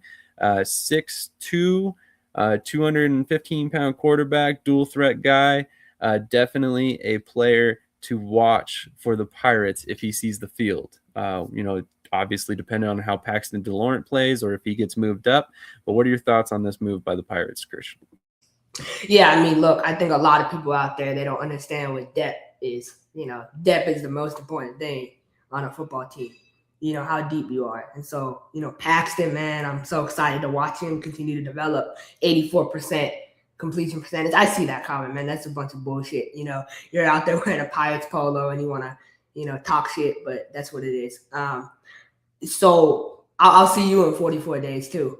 But so for me, like I'm excited about this move. He's going to come in. A lot of people say, oh, man, he hasn't played in 4 years. You know what? This is what this organization is, man. Jawad has always been, I'm giving guys second chances and opportunities to come in and develop themselves as people and as football players. So I'm excited for James. I can't wait to have him on, on the team and can't wait to see what he's going to do. He's going to elevate the room. I believe we have one of the best quarterback rooms in the league now. 100%. Maybe you can enlighten me. Who was the backup quarterback after Talia signed with the Gamblers? We didn't have one. Okay, so yeah. I mean, obviously, a very, very crucial signing. And people were trying to tell me, "Oh, well, how do you know you're going to sign someone good?" And then when we sign someone, who has a ACC starting experience, it's like, "Oh man, he hasn't played in 4 years." The narratives and just the constant, backlash is crazy. I told you we would sign someone good. So now you're just jealous that we have a good backup quarterback. That's it. That's all it is. Certainly nothing to be jealous about. I mean, there's plenty of good players out there, but James Blackman is a really good one. I'm honestly surprised to see him playing indoors. I honestly wasn't sure if he was going to play anywhere again. And he may have a little bit of rust to knock off, but trust me, he's still been, training and preparing as if he was trying to be in the NFL. A lot of these guys do. And then it comes down to them being, contacted for the right opportunity for them to play. So with that being the case, TJ, what are your thoughts on James Blackman heading to the Pirates? Yeah, man. I mean, he was pretty good in college, but, being out of the game for a few years, it did kind of surprise me that he got signed. But I mean, again, you go back and you look at his film, he definitely has the talent. He's a prospect. Like Krish noted, that's what this league's about, opportunities for guys that if the sport didn't exist, may just be out of the game, but instead now, he's able to be given a chance. So hopefully he does well in his role, and we'll see how they do. I still want the Pirates to lose though. Looks like we are joined by Cody for the tail end of the IFL section. Cody, how you doing this morning, man? Steamwheelers by a billion. That's all I have to say. Okay. Well, he's here, and he made a statement. No, I'm responding to this too. I'm not ducking no smoke this morning. 15 and 26. Right? Hey, man, he had a bottom offensive line in the ACC all 3 years. So do your homework before you want to come and disrespect a new signing. So he's a quality backup quarterback, and he can develop, and that's the whole point of the league. Why do we have the indoor football league? For guys to develop. We've had 2 personnel guys on this morning to talk about that. So I just don't know who else we would have signed. It doesn't. And he played college football with Nyquan Murray too. So That's an important note. I am willing to bet that had a big factor in him deciding to come play, first of all. And second of all, again, he probably has some Florida ties. I don't know exactly where offhand he's from, but I'm willing to bet if we looked into it, he's probably a local to Florida. So that obviously helps as well. Plus, let's not discount the fact that from a promotional standpoint, the fact that he played college football in Florida is definitely, there's a value to that. So, but we'll go ahead and move on. There aren't really a ton of subjects to touch on other than that in the IFL this week, but we will go ahead and do our bets and our picks. Give me just a second to pull up the odds. Cody, do you have any thoughts, feelings on any subjects this week that we have not touched on as of yet? I don't know what you guys have been touching on. Well, that sounded gross. Pause. All right, sorry about that. Well, we have not been touching on much. No, subject-wise, honestly, we focused on primarily on the Jacksonville Sharks and the Vegas Knighthawks due to our guests. We did discuss briefly, obviously, the James Blackman signing. So what are your thoughts on Blackman signing with the Pirates? I mean, you needed a quarterback at some point because if De Laurent goes down or anything like that. Did they say, was it Murray or was it Owens? They were saying that was going to be like the backup if he went out against New Mexico. I can't remember which one they said. But one of them was going to, or maybe it was even Puka Williams. One of them was going to have to play backup quarterback if he went down. So overall, they needed someone. And I don't know. I mean, I don't know him enough to have a big enough thought to be like, yeah, he's going to light the league on fire. He's no Trayvon Boykin, I'll tell you that much. But at the same time, we'll see what he can do. Like Krish said, if he's a good enough backup, then that's all you really need. So if De Laurent's going to carry the torch, then let him carry the torch and let Blackman be the backup. That's fair. And then the other main subject we covered this week was the Columbus Aviators have brought back Smoke Monday. Any thoughts on that one? And the other thing is too Vegas and Tucson, the game on Sunday. Last weekend, Sunday. What about it? Just like, just the way the game went and kind of, the tale of two halves. Oh, gotcha. Yeah, we can definitely discuss that if you'd like. I mean, Smoke Monday back to the Aviators is good. Anything to get indoor football guys to the outdoor thing. Again, we all know that the IFL is a developmental league, which good and bad. I mean, you definitely want to have your stars. It's one of the things I've always talked about is who is the face of the indoor football league. But if they're going to get guys into the outdoors, CFL, UFL, NFL, whatever the case could be, then do you really need a face or is it just a league overall? So kudos to Smoke, kudos to anyone that has made it from the indoor ranks, IFL, NAL, AF1, anywhere out to the outdoors. I mean, your tape and your talent is showing. Another name too, just a shout out while we're on the subject is Jariah Branch. He's a left tackle for the DC Defenders. He had a great game last night, former Pirate. Isn't it Johari Branch? That's Johari Branch. Johari. I mean, damn, man, you don't even know your own player's name? Right. I know personally. So hey, don't knock him. Don't knock him for not knowing his players. I mean, you don't know Jalelen McClendon. Yeah, we won't even discuss that. Well, we will discuss that actually. No, don't ever correct me when it comes to our players' names. But I know our guys better than anyone. Yeah. So we won't correct you when you call anyway, him. The point is he Jared Yatim. I saw it.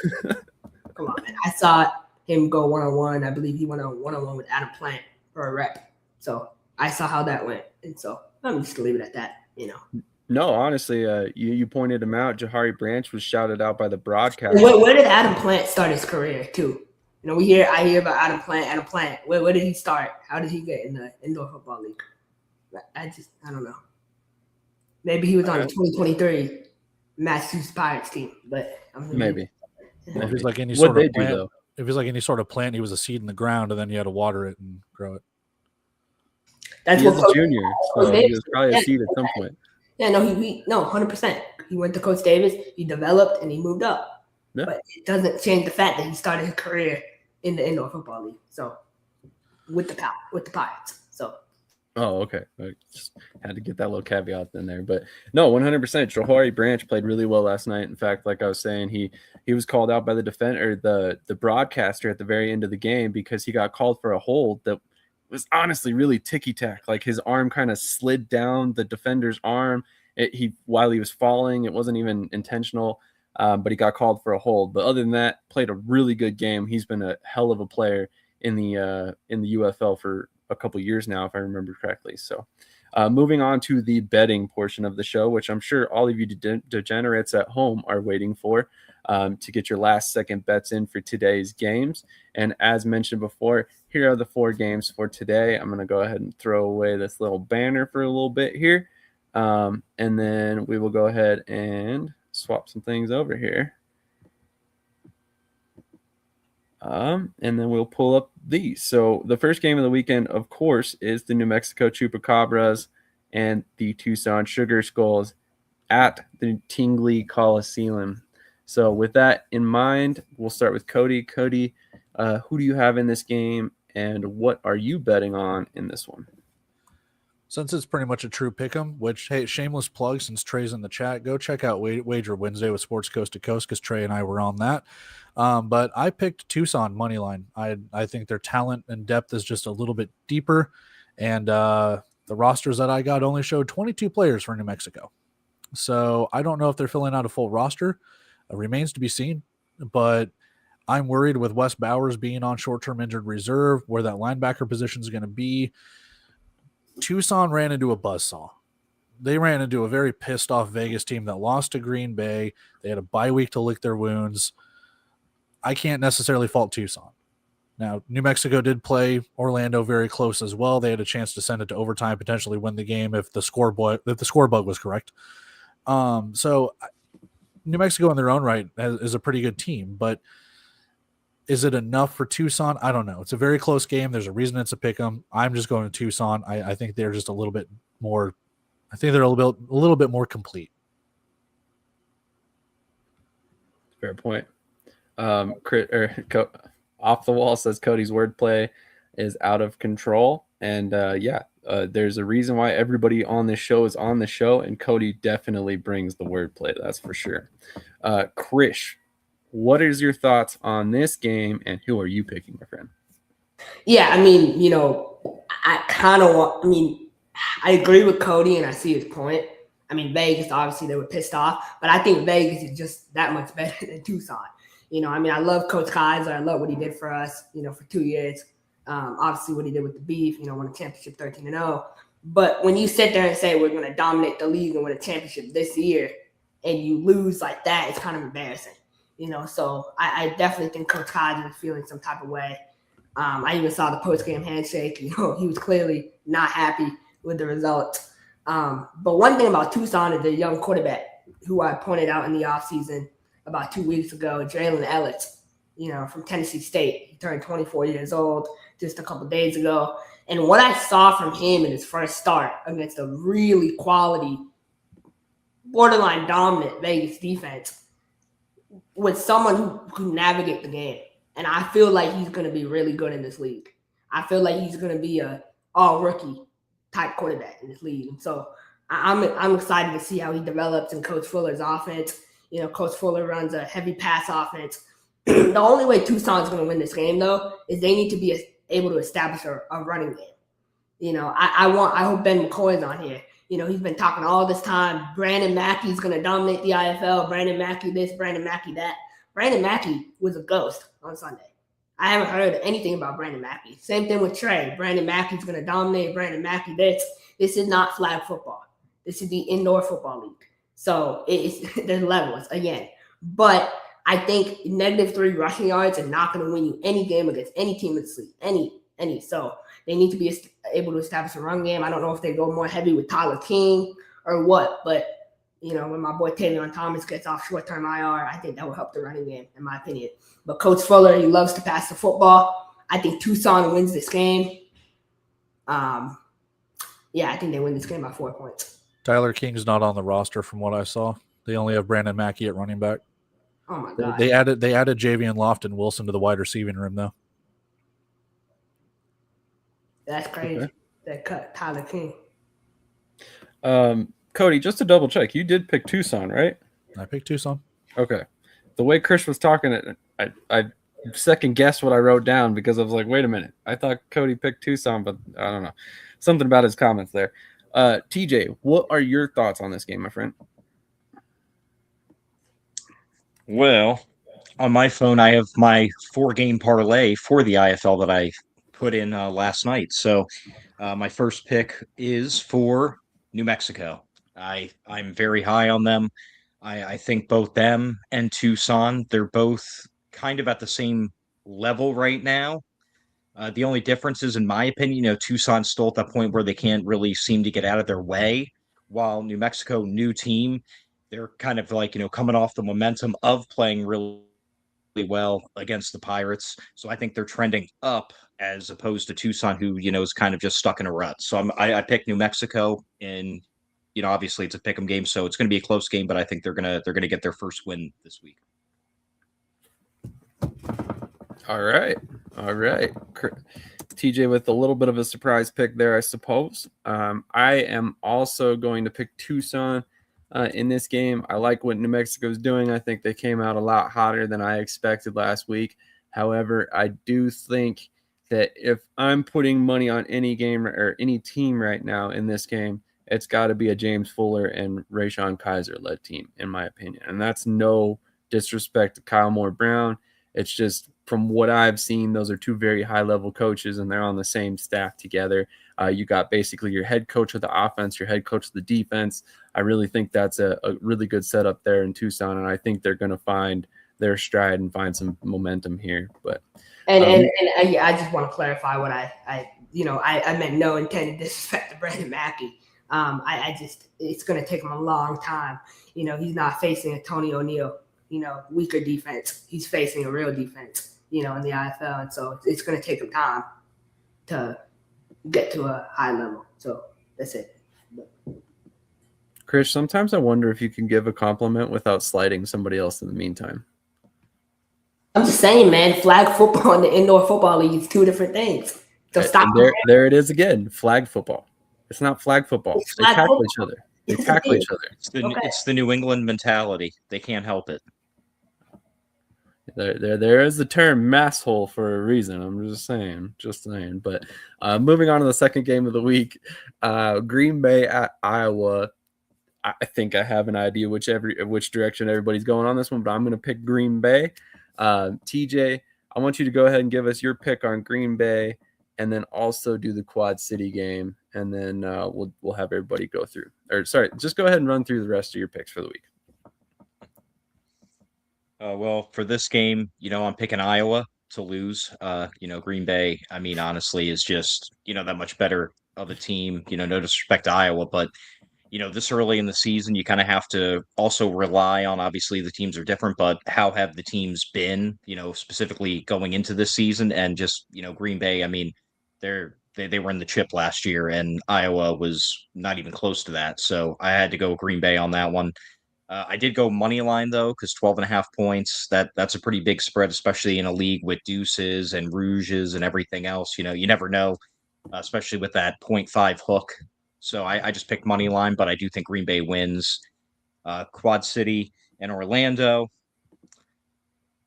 Go Quad City. Hey, I think, they're going to come in and they're going to, welcome the Orlando Pirates to their new home with a big L. And that's my pick for that game. Then Arizona and Fishers. I love Fishers. I know Fishers is at home, but you just can't bet against the Arizona Rattlers, man. Kevin Guy just always has that team prepared, no matter what. And Fishers this season through 2 games, one game not so great, the next game good. So I kind of want to see more consistency out of them before I put a pick on them. Fair point. So New Mexico, Green Bay, Quad City, and Arizona. Awesome. Krish, why don't you go ahead and run through the rest of your picks for the week, starting with Green Bay and Iowa. Yeah, so Green Bay added a new dynamic running back, Kyrie Robinson. I'm probably butchering his name, but he from San Jose State, 2,000-yard rusher. Really, really good quality player, great receiving back too. So I'm excited to watch him tonight. I think Green Bay is going to run all over Iowa. I think Iowa's defense is not good. I think Andre Coles doesn't know how to call a defense. He should have went out and invested in a real defensive coordinator, but they don't have the resources in Iowa, and I think he's going to learn that even more tonight. So Liam Thompson will dominate. Give me Green Bay minus 12.5. So Quad City and Orlando, obviously our game, right? For me, trash talk aside, fan aside, Quad City's a really dang good football team. And I mean that. I've been watching Coach Ross for years. Coach Ross is one of the top coaches, not just in the league, in the country, in my opinion. So I know how good of a coach he is. I know the receivers they got down there with Reese, Dean. Obviously, they have Trenton Barnes out the backfield. You got Ware. You got so many different offensive pieces. And Daquan Neal, of course. I've been watching Daquan for ages now. But for me, I think our kind of identity, we need to start fast on offense. I want to see it start fast on offense, and we just got to score every time we're out there. And so I think if we can stop Quad City, stop the run, I think we should have a good chance, and I believe we'll do that.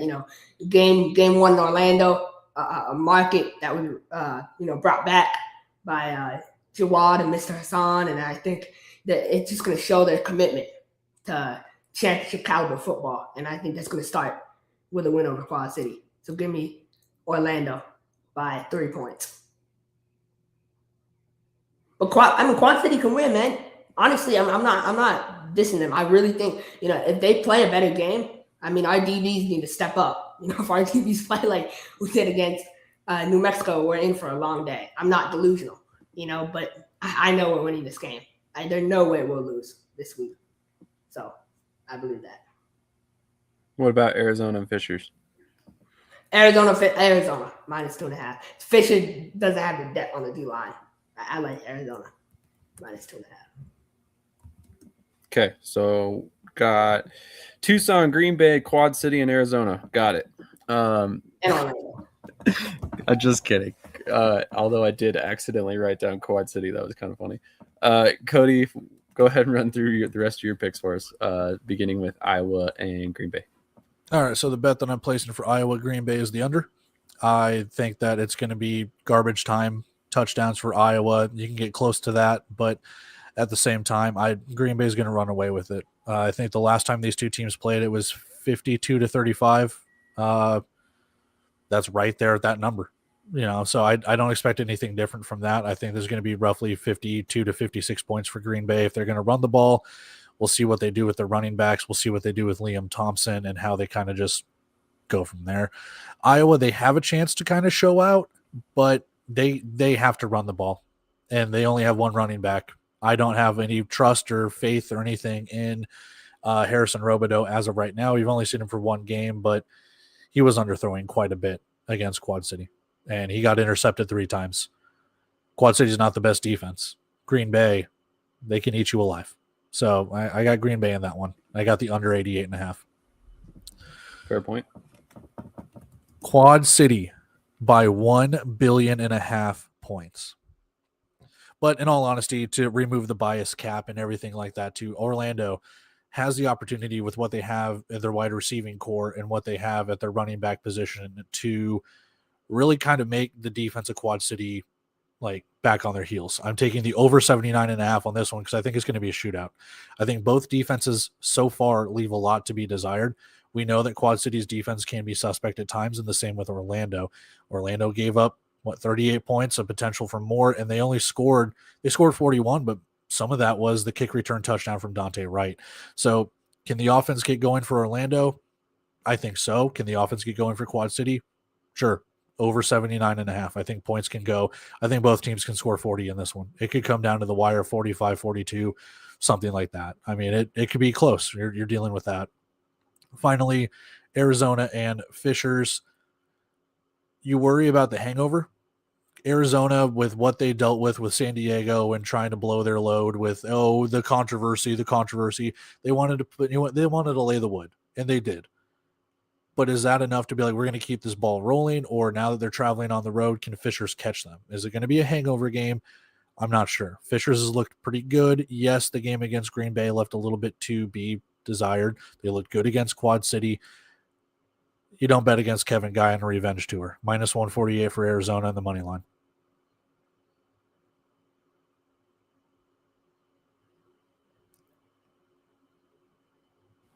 Sorry about that. Thought I clicked the button. Apparently I did not. I, as mentioned before, have Green Bay in this game. Honestly, I think I probably man, it's tough. I would not shock me to see them cover the spread, honestly. I would not be surprised to beat them to see them beat Iowa by 14 or more points, no problem. It's a little tough to say to bet the spread there with them, but I definitely would take the money line in Green Bay at a minimum. I think they're going to win this game handedly. Moving on to the Quad City and Orlando game, I think this is going to be a really good game, possibly even the game of the week in the league, although Arizona and Fishers, really good game as well. This is tough because I think Orlando and Quad City both underperformed in their first game, but I think both teams have the ability to bounce back. Obviously, Quad City played a lot better last week. Pirates haven't yet played their second game, so we don't really know how they're going to bounce back after the New Mexico game. So I personally have to lean QC in this game. Although, again, it wouldn't surprise me to see either team win this. And if I'm a betting man, I'm going to bet QC to cover the points because how often do we see a 2-point win? So I'm going to go ahead and take QC in the spread there. Arizona versus Fishers. Again, I like that everybody mentioned that Fishers at home. That is a little bit of an advantage. However, Arizona is a great team. They're always prepared. This could be a really tough game as well, which explains the 2.5-point favorite for Arizona. I think if this was in Arizona, it's probably a touchdown or better in their favor. In this game, I actually am going to pick Fishers Freight. I think they've got a lot to prove after last week. I think they understand that if they don't pick up this win, all of a sudden they're right back where they were last year with, an entirely new coaching staff. And I think that, much like Cody said, Arizona kind of almost overexerted themselves trying to beat up on San Diego last week. So there could be a little bit of a hangover, like he mentioned. However, again, would not surprise me if either team won this game. And it would not surprise me if Arizona or Fishers covered their point spread there. So with that being said, I've got Fishers in this game. Hey, really quick. We did this last night. If you want to pull up DraftKings, there's something that you can click on there to click more bets. Because we did this on Wager Wednesday. You click more bets on any of those, it doesn't matter. Okay. And then you can see how the public's betting. And you can also do same game parlays and stuff like that too. So you see right there, percentage of bets placed. You can see which way the public's betting. 64% of the bets are being placed on New Mexico, whether that's money line. I think it's just money line. But you can kind of see when you click more bets and things like that, which way people are going with it. So 100% Green Bay. Yeah. That's hilarious. Yeah, embarrassing. I discovered that last night with Trey and Alec. They were on top of it. I had no idea about it, so I wanted to pass that along. So if we ever do more betting segments, you can kind of see where people are betting or putting their money. Yeah, absolutely. I'm kind of surprised by this one. 79% Orlando. Must be a lot of. If you click, there's like the down arrow right there, percentage of bets placed. You click that down arrow, I think it might be able to tell you even further. Yeah, so it tells you the money line 79% and over under on that. Interesting. That's really cool. This is really cool. Honestly, that makes it a lot more interesting. DraftKings is really doing a good job. Arizona, 77%. I think it's further amplified the fact like this league is really competitive, and this is why this is the number one league in the country because of how competitive it is. So it's good. It's good for sport. Agreed. And I think, heading into this season with all the changes, with the broadcast package and everything else, they've done a really good job of continuing that momentum as a league. But we have spent a ton of time on the IFL at this point, probably over an hour now. So we're going to go ahead and hit a quick commercial break. We'll transition over. We'll talk a little bit about the AAL. There isn't a ton to talk about on their subjects currently, just, the lead up to the draft. And then a big signing by the Wheeling Miners. And then we will also discuss some NAL topics, and we'll close it out with some AF1 transaction news, although we're not going to spend a ton of time on the AF1 transactions, again, because it's primarily transaction news. So On that note, we'll hit that quick commercial break, and we'll be right back. I don't know what we're yelling about! Loud noises!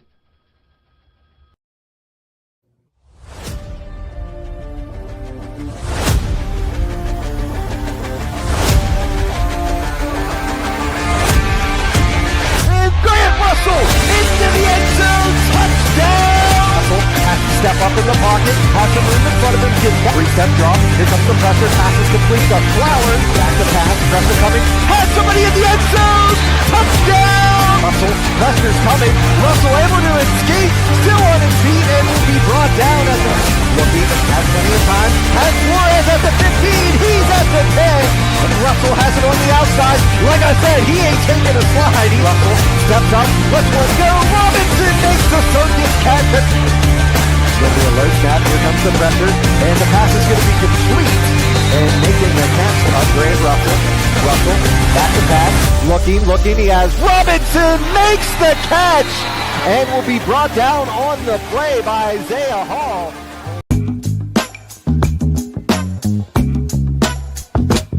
I'm just being myself, cool as can be. When I'm being myself, you wish you were me. It's so easy. Get out your own way. It's just so easy.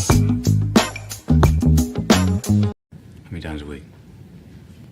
Like three or four times, maybe. I gotta pump those numbers up. Those are rookie numbers in this racket. That's right. If you haven't shared this stream yet, make sure you go hit the share button on whatever platform you're watching, whether it's YouTube, Facebook, Twitch, Twitter, LinkedIn, wherever it may be. Please, by all means, hit that like button, hit that share button, help us continue to grow this great show that we have spent many, many years building up to this point. Also, thank you to the 70 people watching live right now. We appreciate all of you guys in the chat. All the comments make this show fly by. It seems like we could be here all damn day, and it would feel like only an hour-long show personally. But with that in mind, we're going to go ahead and transition. We'll talk a little bit about the AAL draft in just a moment. But the first signing and first bit of news from the AAL we wanted to discuss was one by the Wheeling Miners. Quarterback Khalil Trotman, a dual threat guy who has played some other positions, including running back in the past, has been signed by the Wheeling Miners for the 2026 season. Wheeling recently lost Shea Spencer. I believe he was originally with Nashville, was released, signed with Wheeling, looked like he was going to be the guy for them in 2026, and then ended up leaving for Kentucky, correct? Yep. So now Khalil is signed. He looks like the potential day one starter for Wheeling at this point. So with that in mind, let's go ahead and go around the horn real quick. TJ, what are your thoughts about Trotman signing with Wheeling? I think it's good for the Miners. I think it's good for the league. You know, he's been with the Bearcats and the Colorado Spartans, so just trying to keep that dream alive. And I think he'll do really well in the AL personally. And it's an up and coming league, so obviously, he's been there. He saw the opportunity to continue, and he got re-signed, and he's going to keep playing. And again, getting to live his dream of trying to move up. Absolutely. Krish, your thoughts? Yeah, I think, Khalil, he showed great potential. Colorado, he had a nice deep ball.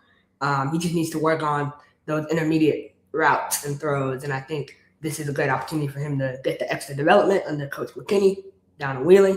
I like this move. I like this move for a couple of reasons. First of all, Khalil Trotman is a multi-talented player. As I mentioned, he's played some running back in the past for Colorado Spartans last season. He did not get a chance to start any games that, if I remember correctly, for Colorado last year. But he did. He did? Yeah. Was it just one, though? I believe two. Okay. Correct me if I'm wrong. I apologize. With that being said, he goes to Wheeling with the opportunity to be a starter, to play from day one, presumably. That would be the reason why he wants to sign there. He did express some desire to me earlier in the offseason that he would like a chance to start as a quarterback. So I think Wheeling gives him that opportunity, and it gives him an opportunity to continue developing as a player. So I like what Krish said. I think he's going to get some high-level coaching there from Chris McKinney and Major Harris, and we'll see how his career progresses the rest of the way. But I will say, he's a big guy, 6'2", 230. I am curious to see how he translates to the arena style of play, though. Do we see more of an indoor style offense, where they're lining up under shotgun and allowing him to run the ball a lot? Or do we see them try and pigeonhole him into being a pocket passer and try and develop him that way? While I will say that might have some value for his career, I'm not sure if that's necessarily the best course of action for his immediate success. But, a lot of questions to be answered by the time the season comes around, especially about that. So moving on, the 2026 AAL draft is 15 days away as of right now. So just about 2 weeks away.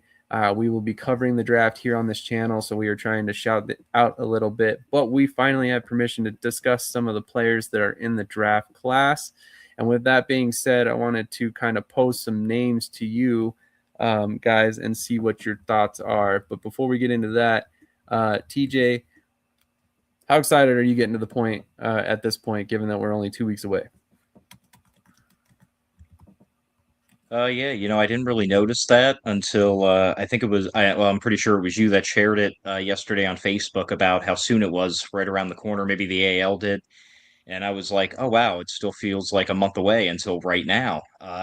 So, it's definitely exciting. A little nervous too.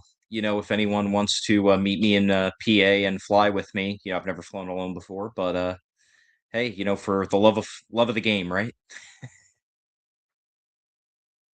I too am. I'm not flying alone, I will say that, but I am very, very adverse to flying. I have to take medicine every time beforehand because I get sick, so I'm not super looking forward to that. But small downside to be able to go cover this draft, which I've expressed my love for drafts here countless times. I am a draft nerd. If I could cover drafts strictly all the time, I probably would. There's just not enough of them all year. So with that being said, I wanted to go ahead and pull up this list here and shout out a couple players that I believe are going to be players to watch this season for the league. So one player that I think really stuck out to me, and I've mentioned him on the show, I believe, in the past, but Nico St. Clair. I know that it has been mentioned here that he's not currently starting for Cedar Rapids, or was not starting for Cedar Rapids prior to their previous issues. That may have changed at this point, but I like a lot of factors in his game. Krish, I know you know a little bit about Nico. Any thoughts on him in the draft class?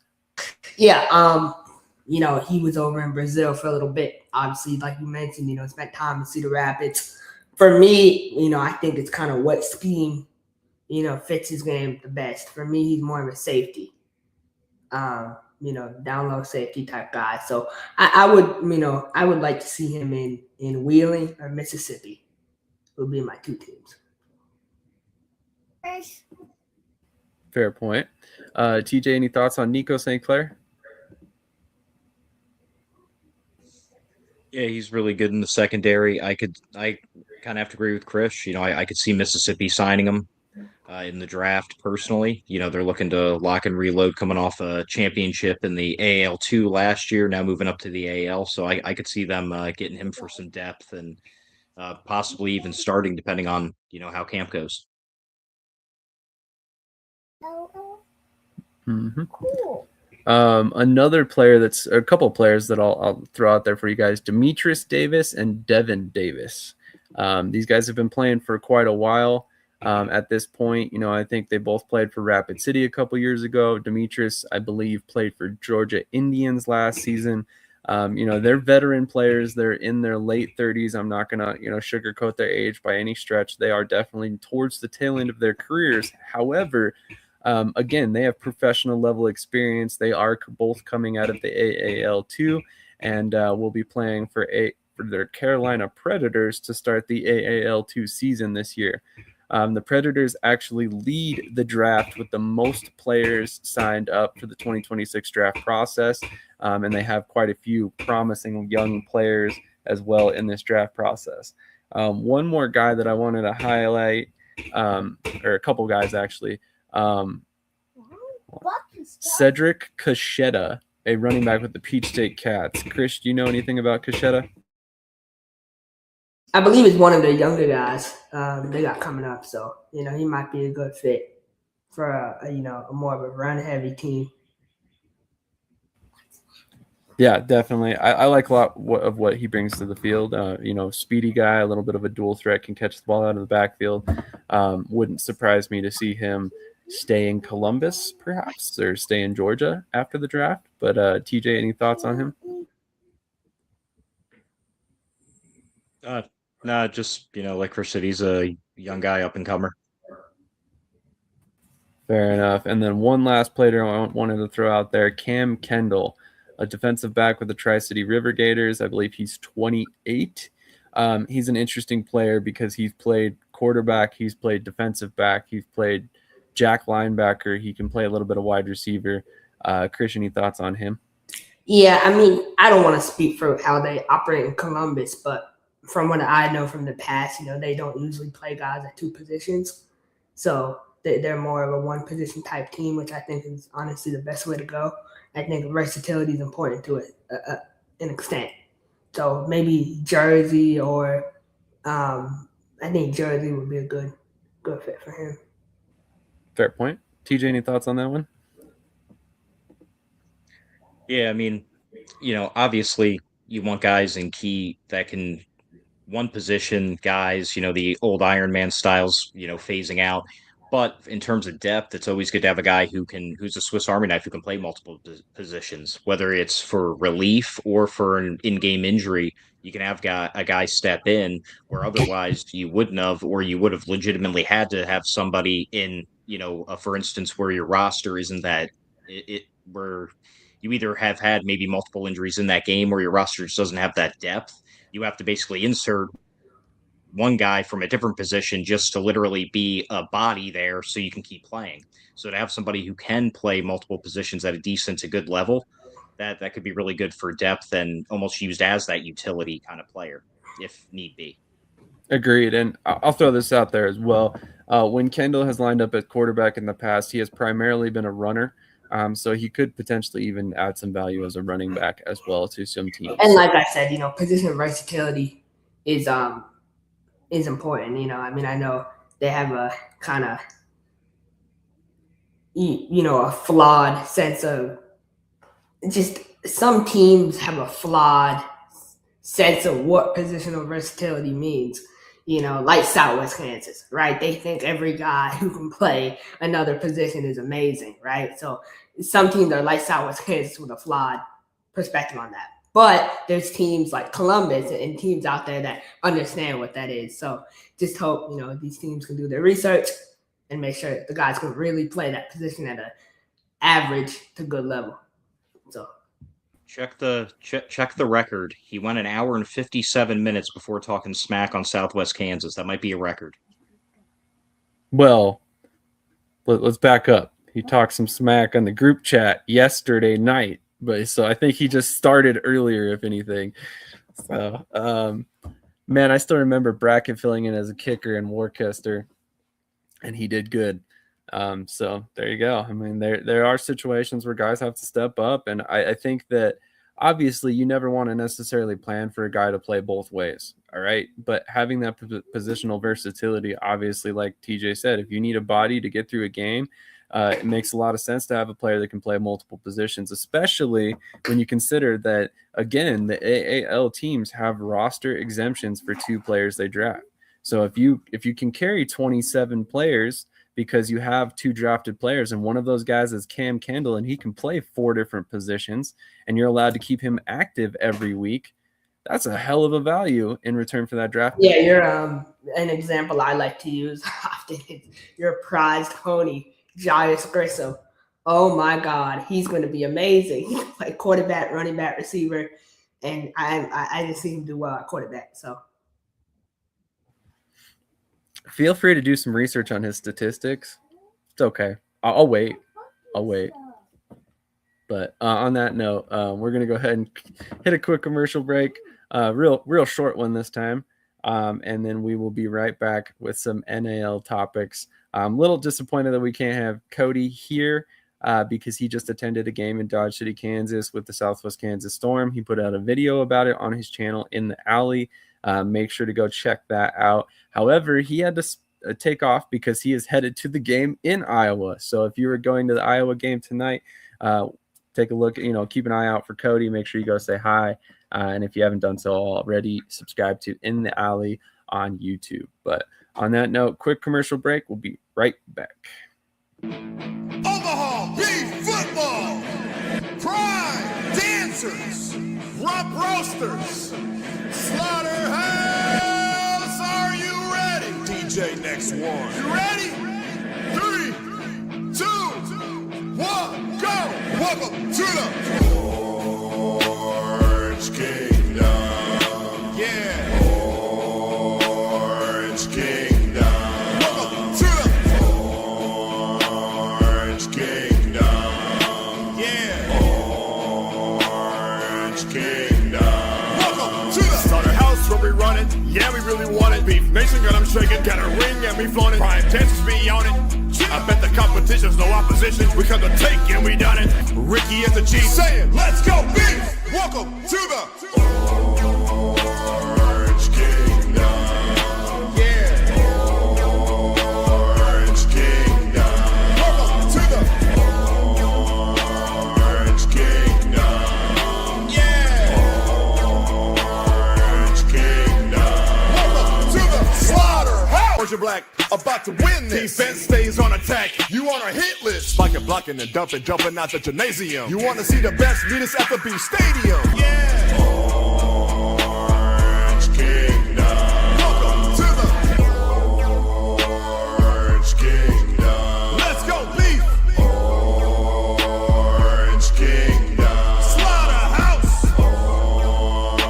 Orange Kingdom. Prime Dancers. Orange Kingdom. Let's roll, baby.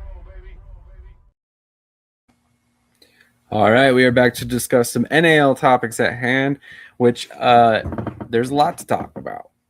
Currently, the team or the league has shaken out to where there is a little bit of a spread between the top of the league and the bottom of the league.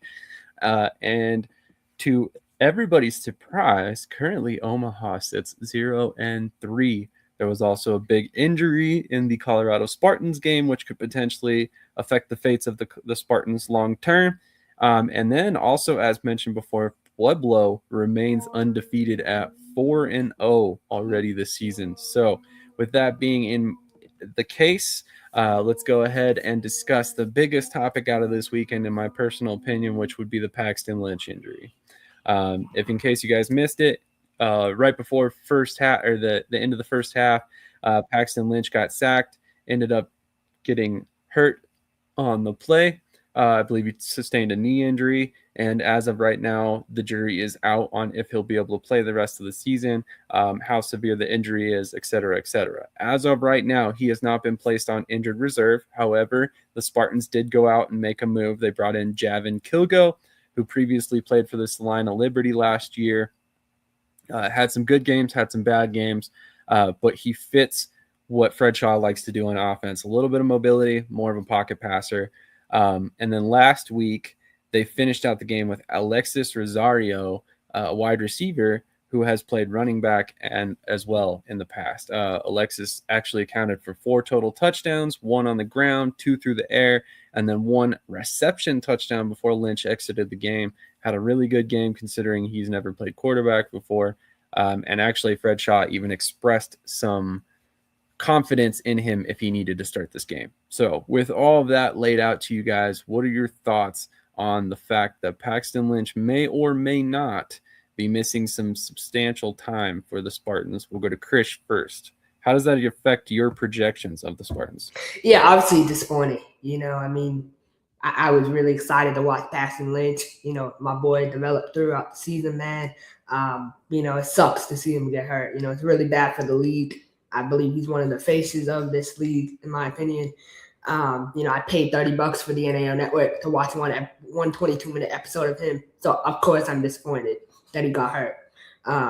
But I really hope he can come back, and I think he'll come back. I really believe, they'll get him back by week 9 or week 10 to go on a championship run. But I think Kilgo is a great signing. I really do. In Salina, yeah, he had some bad moments. He turned over the ball a lot, but they got receivers on receivers in Colorado. Those are the best receivers in this league, and there's no question about that now. I mean, Omaha's receiving core, like all the other receiving cores, they don't compare to what they got in Colorado. Like 1 through 4 is what I'm saying, like talent-wise. Obviously, Aaron Dilworth is the best receiver in the league right now, but just from a talent perspective, man, I think Colorado, they got the best receivers still. So I think Colorado can still look at the schedule. I still believe they can win 6 to 7 games. Maybe not that 8.5 that I had them projected at, but they can win 6 to 7, in my opinion. Fair point. TJ, what are your thoughts on this? I mean, well, first off, kudos to, the team, the coaching staff, the scouts, getting a versatile guy, talking about our last conversation, who could play multiple positions, came in, did great, everything like that. Obviously, Paxton Lynch, number one, there goes, I don't want to say popularity, but the one of the main guys this season, he was, you could argue, they kind of made him the face of the NAL coming in. It was a big thing that he was signing in the NAL. So at the end of the day, it's definitely going to hurt him because obviously starting quarterback, everything else. But Kilgo, he, to Krish's point, you look at the personnel that Colorado has as opposed to what Salina had last year. I think you're going to see an improved Kilgo if he is given the reins to start, or he does come in at any point, depending, I don't know, again, what their plans are. But I think they're not in as good a shape as they were obviously with Paxton Lynch, but I don't think they're in bad shape right now either. I could easily still see them getting into the playoffs. Oh, and think about it, and I like this point too that TJ brought up. Like, they got a really good system. We talked about the receivers, we talked about the running back. I mean, if you guys noted, DeMonte Jackson, he didn't even play till like the 7 minutes left in the second quarter. Like, that's how much faith they have in Rosario to be a running back. Like, that's amazing to me. That's like they set their quarterback up great with receivers and their offensive line. I think their offensive line is only giving up 1 sack all year. Like, it's impressive. They got a nice team. I agree. I think Colorado is probably one of the most talented teams on paper. In fact, I'm in the process of writing an article that will be coming out on Southwest Kansas Storm Football.com. They'll be coming out later on today, and where I basically say that they could insert this man at quarterback and win some games. Crew, I'm going to be your coach, your captain, your quarterback. Hey, you haven't played in years. Why can't I be quarterback, huh? You're right. Let's see what you got. Hit me. I'm open. Hi. That's why. Now sit down. Exactly. One of my favorite movies of all time. Adam Sandler does a great job in that movie. But yeah, so the joke that Mike Davis always made about Kenji Bahar was that he was Brucey. Well, obviously, I'm not discussing Kenji Bahar here. I mean Brucey. You could literally trot that guy out, and the Spartans could still be a competitive team and possibly even score 35-plus points. So I think they're one of the few teams. Yeah, of course, he doesn't say anything for 30 minutes, and then he pops up once you say this. That's crazy.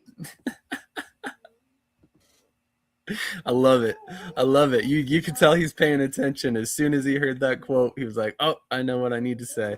That's funny. That's hilarious. This is funny, too. The Javin Kilgo, Dr. Javin and Mr. Kilgo is back, as in, Dr. Jekyll and Mr. Hyde, for anybody who's not catching that reference. Dad duties, bro. Yeah, sometimes he's got to, take his hands off the keyboard for a second, stop talking crap to Krish, and actually pay attention to his son, all right? But on that note, I really think Colorado is just a really good team. I think, quite honestly, you could probably throw out Steve Nobold as the starter there, and it would do just as well. I saw him throw a They pass. just got to get some help in the secondary. Like, that's all they need. They just need one, or I would say 2 more quality DBs, and they'll be fine. Then I believe they can make a championship run if they have 1 or 2 like quality DBs. 2, I would say. Sorry about that. So moving on to the next subject. Let's back up. Given the thought that Paxton Lynch is probably not going to play this game, we don't know about his future moving forward. What are your thoughts about their game versus Southwest Kansas today in Southwest Kansas? Who are you picking at this point, Krish? Colorado, honestly. Southwest has come out. They look great. Defensively, the past 2 games. Offensively, man, I mean, like Coach Thomas, like you got all the pieces you want on offense. That offensive line has played a lot better than I expected them to play. I don't think they're very good, but I think they played better than they have. I just think you got to be more creative offensively, man. Like, we can't be getting inside the 10 3 times and being stopped. You got arguably, in my opinion, you got a top 3, if not top 2 running back in this league in Jade Sutton. Jade Sutton is amazing. Jade Sutton, I'm telling you, like, he is – when I watch him play, I get chills every time he steps on the field, man. Like, Jade Sutton he's amazing. He's one of my favorite players in the league, honestly. So you got him, you got D-Wash, and Jelani Baker. We haven't even seen Jelani Baker break out yet. There's so much potential for that offense. And you got Stuck, obviously, back there, and he hasn't even played good up to his potential. So there's so much potential for that offense. But Colorado is coming in. They're motivated. They're hungry. They're going to win this game. For sure. Apparently one of the cheerleaders needs a shave in reference to the longest yard, for the record. Okay, TJ, who are you picking in this game? I'm going to go with Southwest Kansas. Much like Krish mentioned, shortcomings on offense, but at the end of the day, they've still been able to win. They've still been able to do the things that they've done with those shortcomings. So if they can get that on track on offense, they'll be even more dangerous. I'm more focused on their defense because their defense is beastly. Last week, they stopped the beef multiple times on 4th and short. The D line was in the backfield before, Ross even got the ball on a couple plays. They play tough. So if they can get their offense figured out and their defense can keep playing tough and not allow teams to, get over, an average of, mid to high 20s in points, it's going to be hard to beat a team like that in any indoor league. Completely agree. I'm picking SWK in this one as well, primarily because of the defense. I think that defensive line has performed admirably, despite the fact that Jamel Wynn has missed last game and will miss this game as well. They may also have Jalen Knox back in the secondary this week, which would be huge. He had three interceptions in week 1. They played with some depth players last week. The main point I want to make, though, is Krish said it best. Obviously, the offense has got to get going for Southwest Kansas if they're going to win this game.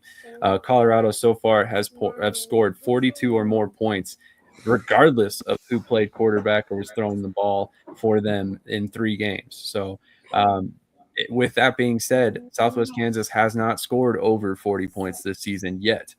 They scored 34 this past week. In the first game, they scored 24, which breaks down to an average of 29 points per game, or about 2 touchdowns off their pace from last season. So I anticipate some improvements on offense. I do believe that the secondary will be better if Knox is back. I think the defensive line has hit their stride. I think they're going to play really well in this game.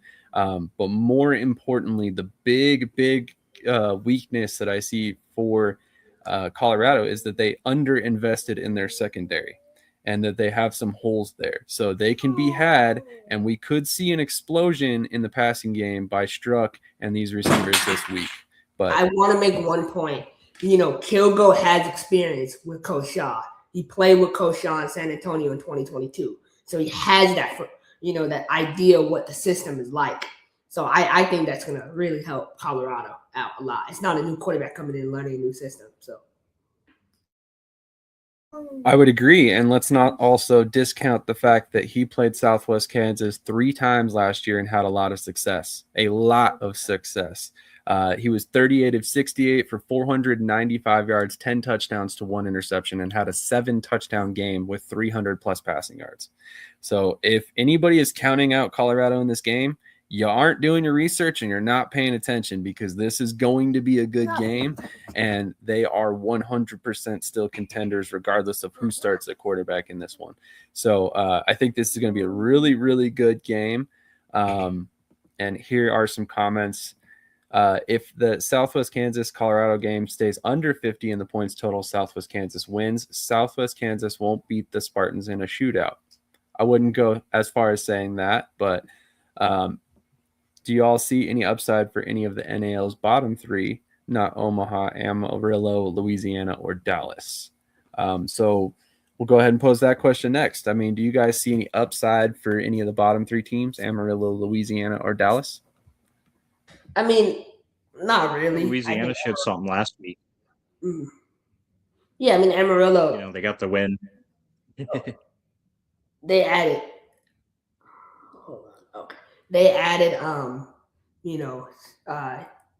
what's his name? Shaq Carrington. He was a receiver down with Green Bay and Iowa. He's a veteran in the game. I've known him for years. He's a good player. So my thing with Amarillo, what their identity is on offense, they got all slot receivers. They got Orlando Dodds, they got Carrington, and now they have Josh Neal. So all their receivers are, I believe, under 6 foot. It's kind of what the identity of the offense is, but I think Amarillo has the most upside out of those 3. But they're still bad on defense. So that's fair. As TJ said, Louisiana definitely showed some things. They got their first win this week. Louisiana. I meant to say that's my bad. Louisiana. Out of all those 3 teams, Louisiana, because they got the first win and they played Dallas 3 times. Oh, okay. Gotcha. Okay, well, both of you guys said Louisiana. They definitely have some upside. I think you have to like that they added Taz Wilson. He's a steadying force there at quarterback. However, I have to question if Amarillo doesn't find a spark on offense with Emery Croft coming in there at quarterback. I think that'd probably be probably the best play they've gotten so far this season. However, you have to wonder where his mind is at, given the release from Omaha and subsequent signing by Amarillo. So definitely got some questions about Amarillo moving forward, but I could definitely see Louisiana being one of the teams with the highest upside. Now, let's pivot a little bit on this question. Which team without a win wins first? Whether it be, Dallas or Omaha? Let's go to TJ first on this one. Between Omaha and Dallas, that's insulting, man. Come on. Omaha, because they're winning this week. No, I mean, they're making moves. Dallas, they're making roster moves, but for very different reasons. Omaha is making moves to try and win and get better. So, I mean, it's got to be Omaha. Honestly, I think the Summers there now, man. Last week, I mean, what do you? I mean, I was just as frustrated as any other Beef fan out there. Putting the ball on the ground, having multiple turnovers, just out of either Summers or reliable guys like Ross who normally don't do that. But at the end of the day, you make so many changes, especially on the offensive side. You got to get some kind of cohesion going. So I think this week you're going to see a lot of those mistakes cleaned up. So I think you're going to see a much improved Beef team this week as opposed to so far this season. Krish, who do you have winning the first, or who do you have getting rid of their O first? Omaha or Dallas, and when does it happen?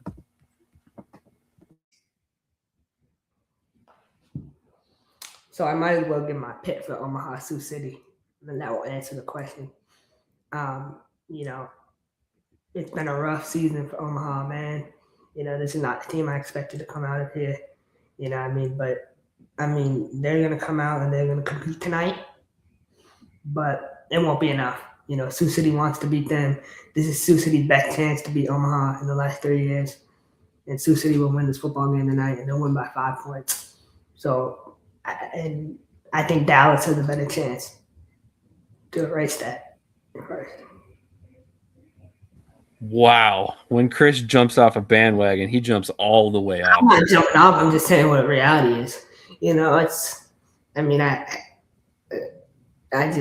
think, you know, it's going to be difficult for, you know, Ricky to kind of swallow being 0-4, but it's going to happen. So I hope Omaha wins. The amount of times I was tagged this offseason by Krish, real beef fans like TJ and I. And I'm now this. I'm just saying, man, look, hey, I hope they win. I'm rooting for my boy, Coach Negron, man, but it's difficult. It's been difficult. I just don't think – I think that the offense is going to take more time to click. I think the D-line is soft. I think Jet Mack is going to run all over that D-line tonight. So you're forgetting about one variable that is almost impossible to measure. Desperation. They're starting to get to those times. You unleash and unlock a different level of yourself when it's basically live or die mode. And that's what they're going into tonight's game with. I agree, but also Sioux City sat Lorenzo Brown last week. So he's rested. You know, they started Verlon Reed, and they did that purposely. I already know. Because Lorenzo wants to throw 10 touchdowns tonight. So. Hey, man. Hey, bring it. Let's see. It's going to be a fun game. It's going to be really close, but I got Sioux City winning, honestly. I think. If the Beef don't score at least 3 points tonight, I'll shave my head. All my locks will be gone. Okay. There we go. We're going to be rocking with 2 shaved heads here. Lorenzo was on vacations last week. Okay. Interesting. If that is anywhere near true, which, I mean, if Coach D's putting it in, it must be, that's crazy. That brings up so many more questions. Well, does it though? You were just saying that he's well rested. So like, who cares if he was well rested by sitting on the bench? Being a contributor, being, you know, oh, hey coach, you know, we're gonna sit you today, whatever. But that's crazy if he was on vacation. Let's be honest. The only way that happened is if Irv Strobing gave the okay ahead of time. Right. So we can sit here and speculate on why he went or if he did vacation or whatever it was. But at the end of the day, there's no way that happens if Irv Strobing's not aware of it and happy or not happy, but approved it ahead of time. You know, he runs a program like that. I don't feel like anybody's going out. Hey, I see this comment. Coach, you know me long enough, man. I don't deride anyone. You know, I speak the facts. And so, you know, I have a lot of respect for Ricky and what he built up in Omaha. Wait a minute. I have a lot of respect for Ricky and what he built up in Omaha, man. I just think they're going 0-4 tonight. I just don't believe in it, honestly. So I haven't heard from him in weeks. So I just, like, I haven't seen wonder why. Just kidding. Like, oh, really? I have. I wonder. Somebody's still in their corner. Oh, that's hilarious. Players get vacays during the season paid. Awesome. You might want to look into the inactive roster policy in the NAL. Unless there are beaches in Sioux City, he had his toes in the sand. No. Just don't try and jump back on the bandwagon, Krish. No, I still have that card because I went up to Omaha this year, so I still have that pass. So if they win tonight, I can jump because it's a bye week, 4 games in. I love this. I love this comment. Knowing Krish, he'll still get this wrong. I honestly think Sioux City is going to win. I really feel confident in that. It'll be a fun game. I could see Omaha winning. I could see either way, but Sioux City tonight. Okay, I just want to throw this out there. Please don't kill me or disown me, Ricky. I too am picking Sioux City, but in a close one. It's nothing against Omaha. To be clear, it's nothing against Omaha. Okay, I'm gonna ask you why you picking Sioux City. What makes you think Sioux City's gonna win? The turnover in Omaha. Yeah, of course. It's just lack of chemistry. And I think they're going to be a lot better team going down the stretch. And I think adding Lorenzo Thompson was a huge move that's going to pay off dividends. I just don't know that it's going to be necessarily this week.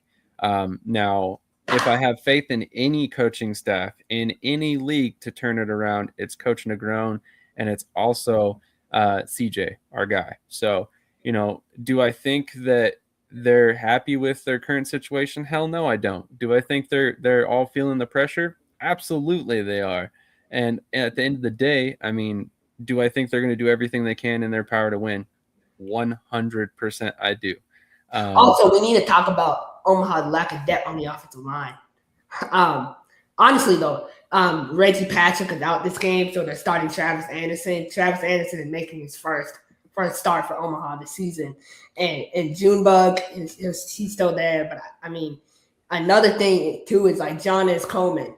They think Jonas Coleman is like an NFL-level player. Like, they believe in him too much. I've never seen a team believe in an offensive lineman that much, like the way they believe in him.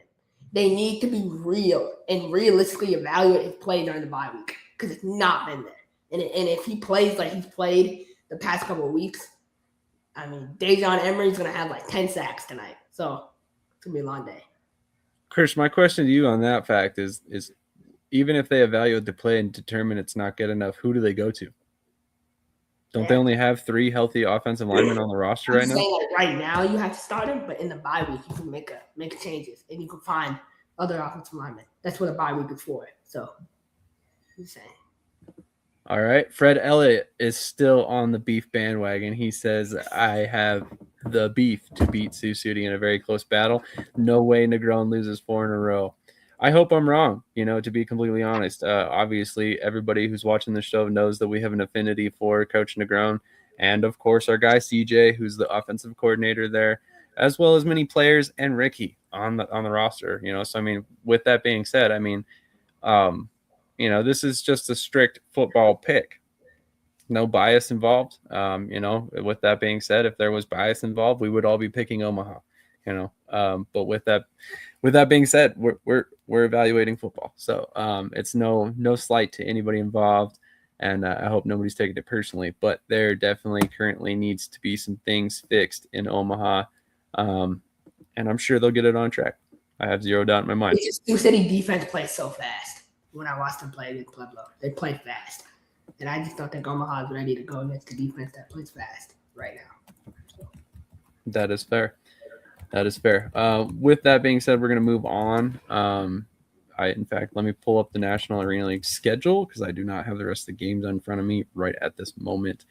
But let's touch on another one of our topics. Given the current topic at hand, which coaches are currently on the hot seat in the NAL? And obviously, given the topic at hand and comments on our post that TJ posted this week, Coach Negron is firmly on that list. He knows it. Everybody else who's been watching the game knows it.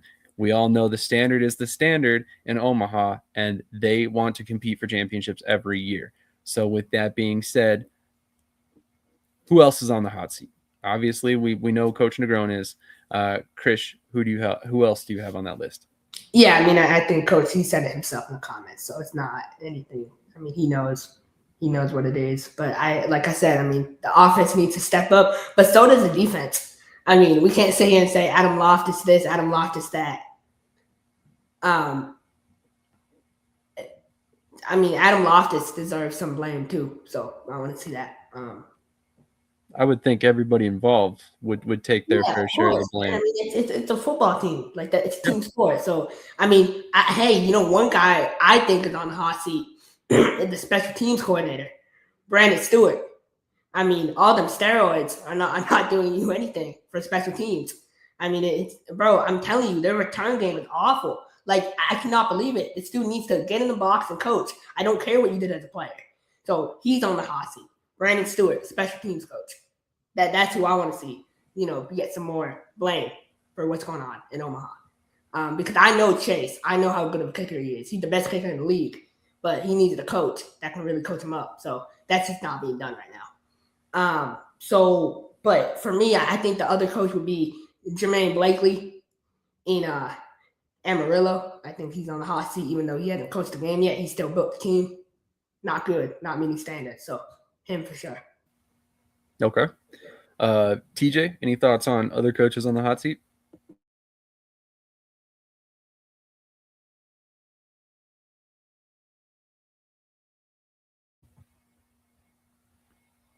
There we go. There we go. Helps find me first. I was gonna say Coach Negron, but Ricky just kind of debunked that. So breaking news. There we go. I mean, honestly, it's not a big surprise that he's not though, just because of what he was able to accomplish last season, and there has been a lot of player turnover this year. So it is great to see an organization stick by their guy, especially in the sports world where, we always joke around that, some teams don't even give head coaches, a whole season even. And, here this is a rough start to the season, but he's standing by him. That's awesome. Yeah, no, I'm very, very happy to hear that. And I personally have mentioned this multiple times before. Look, I'm not going to go into details, but I think the last 2 firings in Omaha were for reasons other than football. I don't know necessarily all the details between behind those situations as well, but I mean, it doesn't take a genius to deduce this. Omaha was undefeated for almost 2 seasons, won 2 championships, and fired both coaches that did that. There's a standard in Omaha, and it goes beyond football, that we mention a lot. And I think Coach Negron meets a lot of those standards off the field. He helps with sales. He's a great guy. He's the type of person you want leading your team. He cares about the players. He's very professional.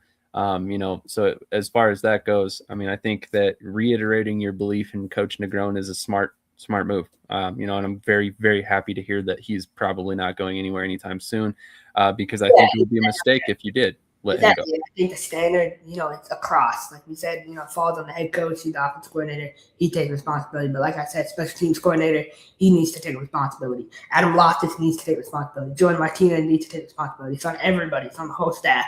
And it's on the players too. And they got players out there right now in Omaha, I will say it. They are not bought into what's going on. Body language-wise, you can see it on the field. They tap out mid-play.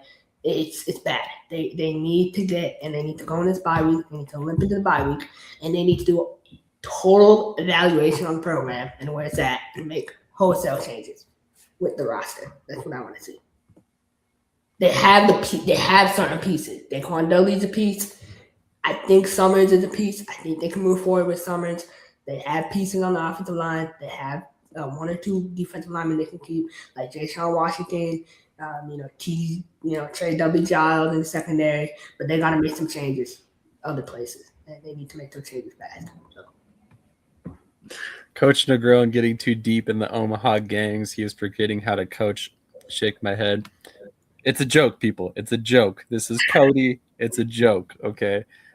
Brian Shoemaker. I feel Negron does a great job with restaurant reviews. He also does a really good job coaching. You may have noticed when he played your Beaumont Renegades last year in the championship game. Just saying.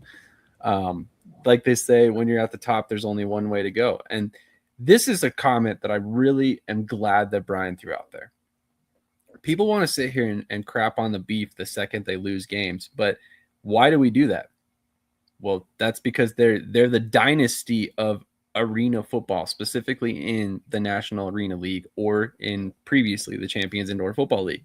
Every year, the Beef are going to be competitive for a championship, not just a playoff spot, a championship.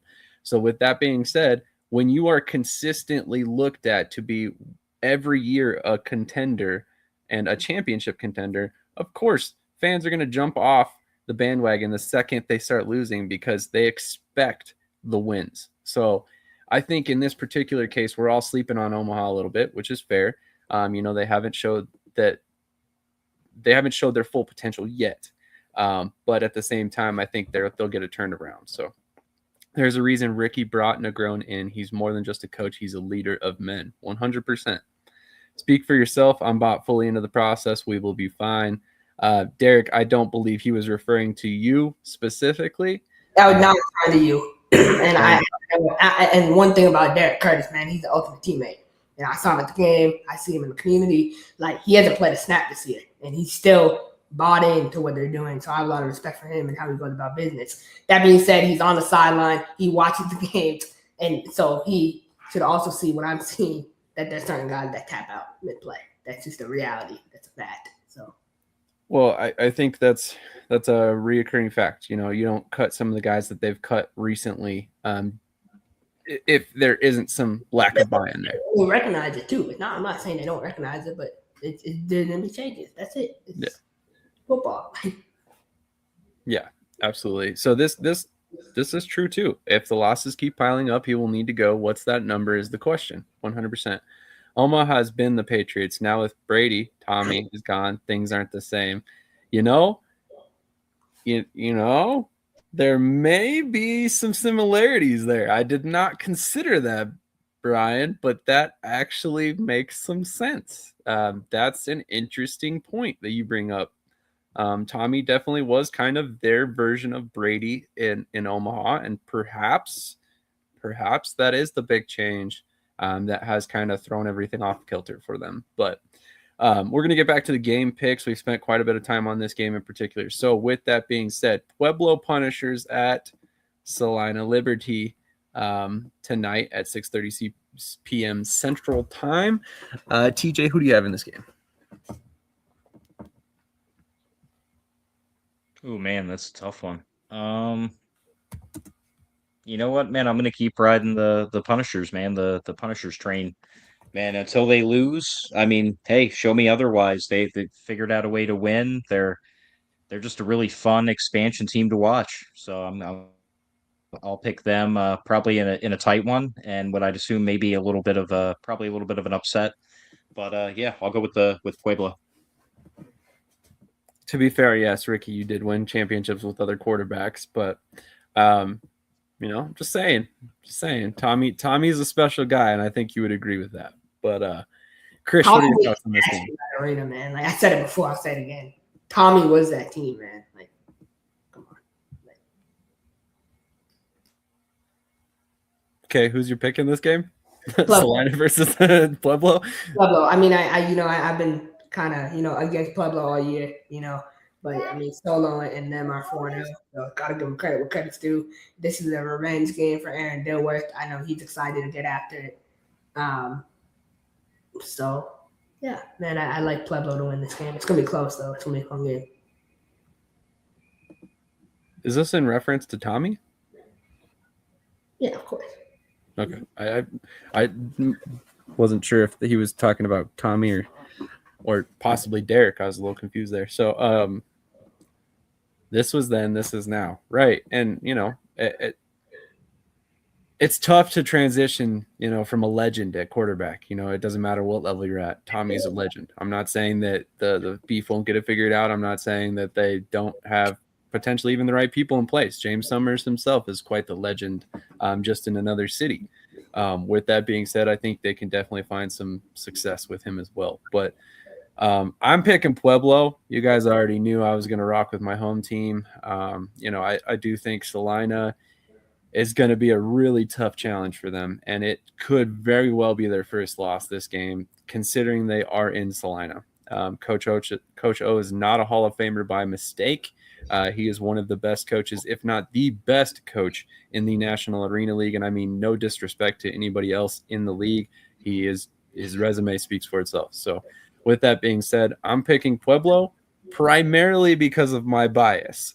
But it would not shock me at all if coming out of this game, Salina is 3-0 and Pueblo's 4-1, and they close. Honestly, they're 4-1. Is that the worst thing? I mean, think about it. They got Louisiana coming up. They're fine. No. I think 4-1. I think if you're a Pueblo's Punisher fan, which I am, obviously, I think you're thrilled with 4-1. Some people who are going to remain nameless, Krish, had us being like, what, 1-3 at this point. So, I mean, I had you guys winning over and under 4.5 games. Right. So, I mean, at this point, if they come out of this game 4-1, they're already way ahead of the curve for what was expected of an expansion team. So, with that being said, the final game of the weekend, which may or may not be one of the more ugly games, is Amarillo versus Dallas in Dallas. So, Krish, we'll stick with you, buddy. Who do you have, Amarillo or Dallas? You can't pay me enough money to watch this. Like, I'm not watching this game no matter what. I mean, this is going to be a shit show. It's going to be so bad. It's going to be semi-pro football at its best. But, I mean, I think Amarillo can sneak out the win. So, all right. TJ, who do you have in this game? Who's the home team? Dallas. Oh, great. So we'll see all 50 of their fans there. Yeah, hopefully Amarillo. Okay. Hopefully for the love of the league, they win, because if the Bulls win a game, that's just going to look horrible on them. What button might you be referring to, Cody? This one? Warning. Warning. Warning. Warning. I'm guessing that's the one. Don't tell me about the labor. Just show me the baby. Okay. You never want to be the guy to replace the guy, Tommy, but you do want to be the guy to replace that other guy. That is a hilarious comment. Very accurate. Oh no, this game in Dallas will be ugly. I will be there. Big Boy Sports. Excited to hear you'll be there. I would say the quarterback for Dallas is not bad. Samuel Stewart. He needs to develop, but I think he can be good, honestly. So. Fair. Fred Elliott says they just need to make it by Salina. Everyone knows Louisiana isn't going to give them much of a problem next week. Are they wearing flags? Good one, TJ. This may be the only game for Dallas to win this season unless Mexico comes back. Amarillo versus Dallas is going to be comical, to say the least. I have to agree with Krish. SWK and Amarillo for more picks. Okay. As far as that goes, Cody, who also do you have for Sioux City and Omaha and Pueblo? Oh, you picked Pueblo. All right. So who do you have in Omaha and Sioux City? Is it Omaha?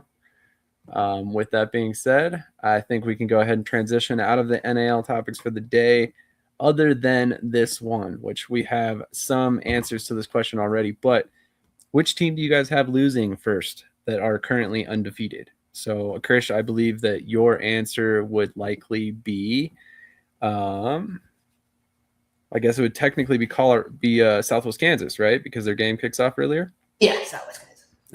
And then TJ, your pick, I imagine, would at that point be Salina, who plays a little bit later in the day. Yes. Perfect. Well, I have that landing the same way as TJ. So one more quick commercial break, the last one of the day, and then we will come back. We'll discuss some AF1 transactions, primarily because they are finally to the cutdown process. We will also discuss a little bit more about their information on their streaming deals that seemingly have come to light. And no, not Slim Shady, my friend. This is Sam Shady of the Shady Sports Network, and I love your screen name. Hopefully you're a big Korn fan. They are the shit, excuse my language. But on that note, we're going to hit our commercial break. We'll be right back to close this bad boy out. Even though we are about 3 hours in, we're still not quite done yet. I don't know what we're yelling about! Loud noises!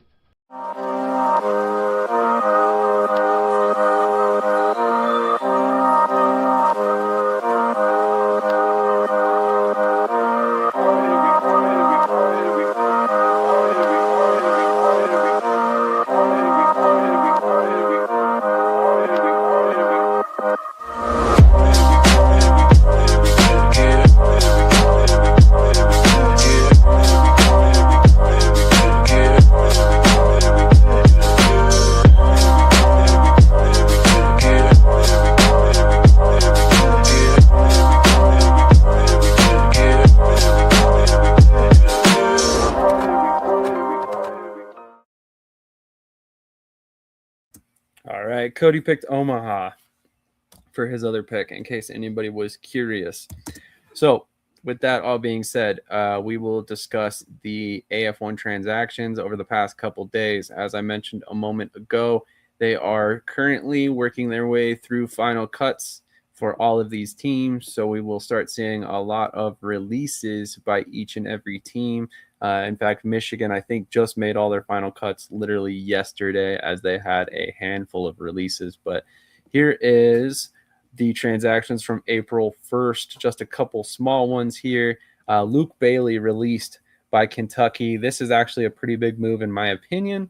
I have heard that he decided it was not his best opportunity to continue. So it'll be interesting to see where exactly he lands, if he lands anywhere after this, indoors or overseas. And then Kentucky made a corresponding move, bringing in Sayosi Fanu out of Butte College. So on that note, any thoughts on those moves for Kentucky? We'll go to TJ first. Yeah, Luke Bailey kind of surprised me, but I mean, given what that you heard, it was kind of his decision to seek other opportunities. That makes more sense to me. But yeah, that was surprising to me at first because I had a lot. I was looking forward to watching him with the Barrels this year. Agreed. I thought he was a really good fit for what they wanted to do there in Kentucky. Was a very quality college player as well. But Krish, what are your thoughts on these moves? Yeah, disappointed with Luke Bailey. He just proved to me that he's a street beggar. So he just wants more money so he can go overseas and live in some third world country if he doesn't want real coaching. But that's on him. Really disappointed. Anyway, so for me, Kentucky, this affects their quarterback room. They got Shea Spencer and Don Oliver competing for quarterback one. I'm excited to see how that battle shapes out. I think Don Oliver will get the edge. That's fair. Moving on to the transactions on the second, there are quite a bit here. Michigan brings in Tierra Turner and Chris Fitzgerald. They also made a move with Kai West at the defense in the secondary. They also Oregon also brought in a handful of guys here. Amon Lakip, a kicker, Angelo Gross, a defensive back, Andrew Volmar, and Jalen Vaughn, a defensive lineman. Released Albany made some cuts here. They released Kai West, who then bounced over to Michigan, Angelo Gross, who then bounced over to Oregon. Darius Morrison has been released. He immediately needs to become one of the more premier free agents available personally. And then Idrissa Sis, the wide receiver / kicker for Albany, was released. I actually was not aware he was on the roster. So out of Monroe College, it'd be interesting to see if he pops up somewhere in the TAL. Giovanni Sanders released by Washington. That's a big move. I don't even recall who else they have at quarterback there. And then Giovanni Williams from Michigan was released, a fullback there. So any thoughts on any of those moves, Krish? Yeah, I mean, look, I think Idris, I have respect for him. I helped him get down to Louisiana last year. He's one of Ben McCoy's guys. I told Ben McCoy he won't last in the arena style, but he didn't believe me. But I was right, as usual with that. I know this game at a pretty high level, so I hope he lands somewhere.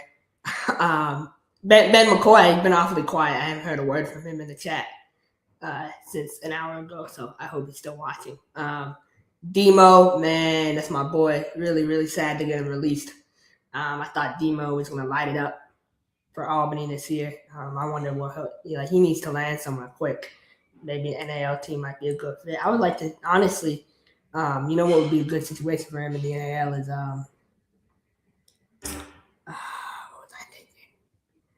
Trying to think of a team that would be a good, maybe Amarillo he could go down to. I want him to be running back one wherever he goes. Louisiana to pair with Daenerys Antoine.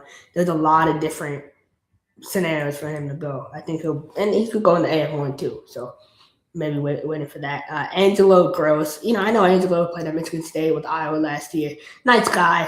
Can't really cover. So I knew he wouldn't make it in Albany. So he's more of a safety type guy. Not a good move for them to sign him. Kai West. Kai West was supposed to be the next Jalen Ramsey in Albany, but unfortunately he's moved to Michigan. I think that's a better fit for him. But he can play, man. I mean, he may play at Minnesota State. Obviously the Minnesota Monsters can't really recruit the area really well. So, it's a good move for Michigan. Giovanni Sanders, I expect him. I mean, Ocho has been in this game for however long, so he'll land somewhere. Honestly, I think an AAL team should sign him. I would love to see Wheeling or Mississippi sign Giovanni Sanders. It'd be interesting. I think at this point, the AAL teams might be more or less set at quarterback with their quarterback one. But I could definitely – Sanders is going to land somewhere. He's like he's kind of like the Josh Johnson of indoor football. He's played for virtually every league and every team at some point or another, so he's got connections all over. And I can't wait. I just realized Justin Arthur's in Columbus. It's on Columbus, so you're gonna be about breaking down in tears. You'll start shaking and crying when you see him in 2 weeks. So what now? You're just gonna be emotional to see him. That's your guy, man. Like that's your Brett Favre. You think that highly of Justin Arthur, so. Well, that's a bad analogy because I think terribly of Brett Favre because, all of the stuff he did during the end of his career and then after his career, but that's beside the point. You should throw him in the back of your buggy and drive him to Southwest Kansas if you believe so highly. No need. I think he will probably be a factor there in Columbus this season, but we'll see how things pan out.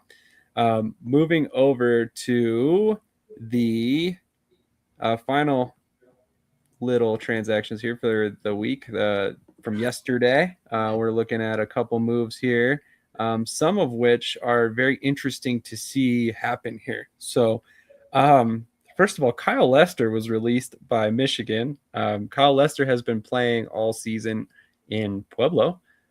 So that's probably why he was released. Kind of an interesting move there. I didn't even realize he had signed with Michigan. He lived in Michigan. He lived in Detroit. So he can always sign back after the Pueblo season is over. That would make sense. Makes sense for sure. Michigan released a lot of guys. Aaron Folks, Brian Horn, Cohen Russell, Keyshawn Cunningham, Autumn Folk, Deshaun Bell, Kyle Lester, CJ Bradley, Nana Asante, and then James Doerr was released by Oregon. I'm disappointed with Brian Horn, man. He played down in San Antonio last year. I think he can be good somewhere. Who is that? Brian Horn, the linebacker. He played in San Antonio last year. And then James Doerr, ironically, released by Oregon, but played for Eastern Michigan. Philip Barnett.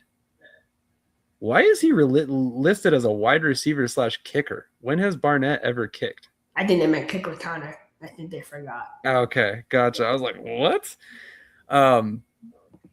Sounds like Barnett retired? No, I think Barnett might be signing with the Cincinnati scam team in the International League. Gotcha. The money laundering team. Yeah, so he's not playing this year. Huh? Yeah, we won't be touching on that one. Abu Bangura from Washington was placed on injured reserve. And this is a big move for them and probably why Giovanni Sanders is gone. Javi Magale has signed with Washington. Just a lack of respect for their program. He quit on the team. He signed with Tucson, but it's cool. You just want to bring him back because you can't find someone else. I don't know that that's necessarily the case. I mean, if you sign a guy and they sign to another league, they've shown you that they do not have a commitment to your program or your team. So when they make that move and then they get released because they weren't good enough to beat out a rookie in Tucson, he got beat out by 2 quarterbacks in Tucson. One that hasn't played football in 3 years and another that's coming off an ACL tear. Yes, he's still D1. I did expect Ellis to win that battle. But my point is now he's released. He had nowhere to go. So what do you do if you're J.R. Wells? You sit there on Facebook and you flex your muscles talking about standard this, standard that. There's no standard. It's all made up. So that's another example of that. But that's what it is. We'll see you on the field. A couple things about that. I actually have some information on his release. It was not due to performance reasons. It actually it boiled down to it basically, from what he was informed, he didn't lead the way they had hoped. He wasn't very vocal. So I think they wanted a more vocal quarterback as their leader, which is a understandable thing for some coaching staffs. Some guys just prefer their quarterbacks to lead from the front, be very vocal.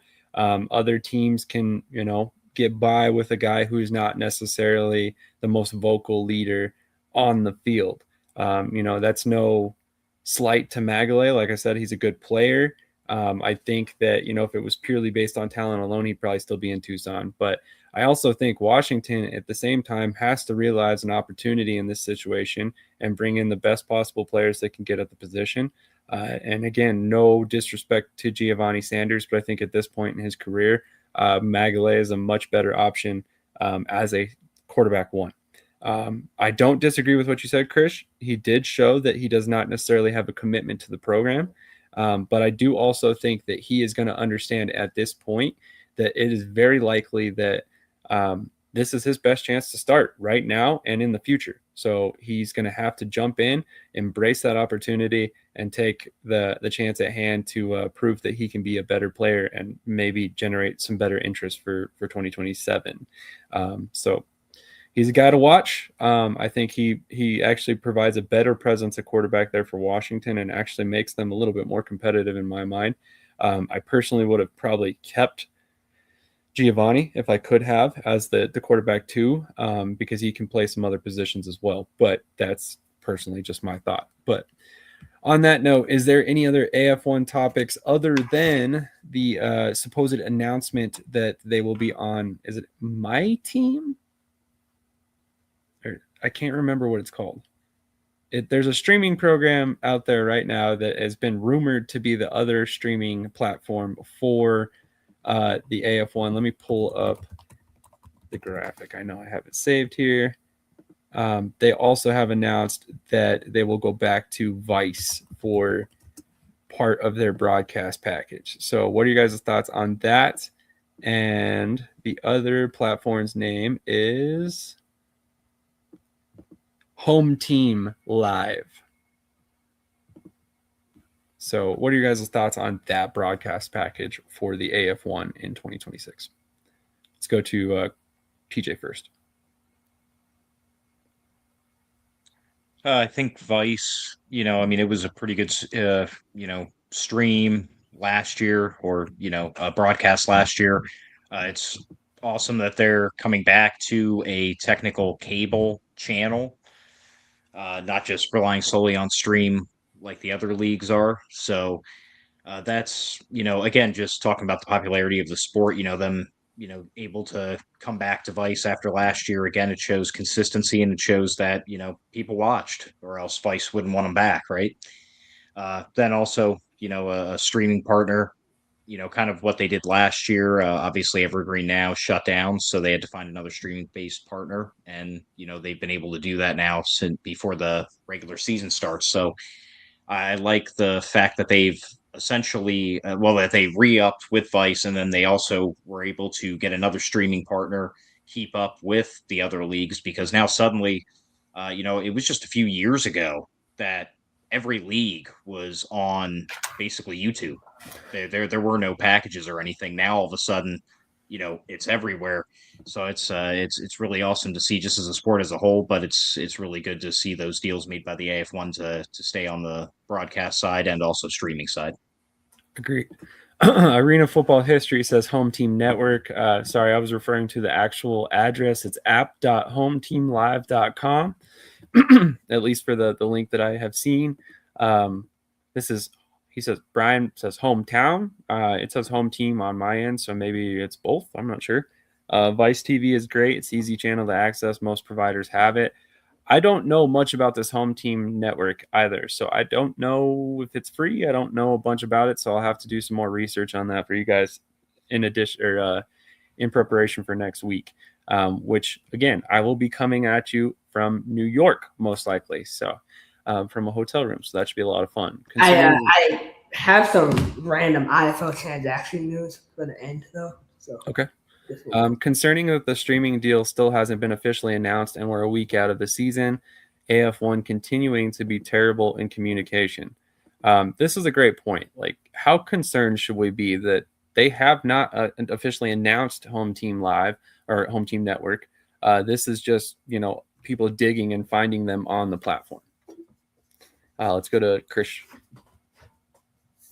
Yeah, it's concerning. I might be up in Albany next week, so I'm still deciding if I want to make that trip or not. And part of the reason is because, obviously it's close by, but it's just annoying not to know where the games are. We're a week before the season. You're more worried about other things than your own streaming platform. So you're worried about other YouTube channels rather than your streaming platform. So that's how I feel. I'm very frustrated. So does it cost money then? If kids parents are getting charged for Little League late games, it has to cost money, right?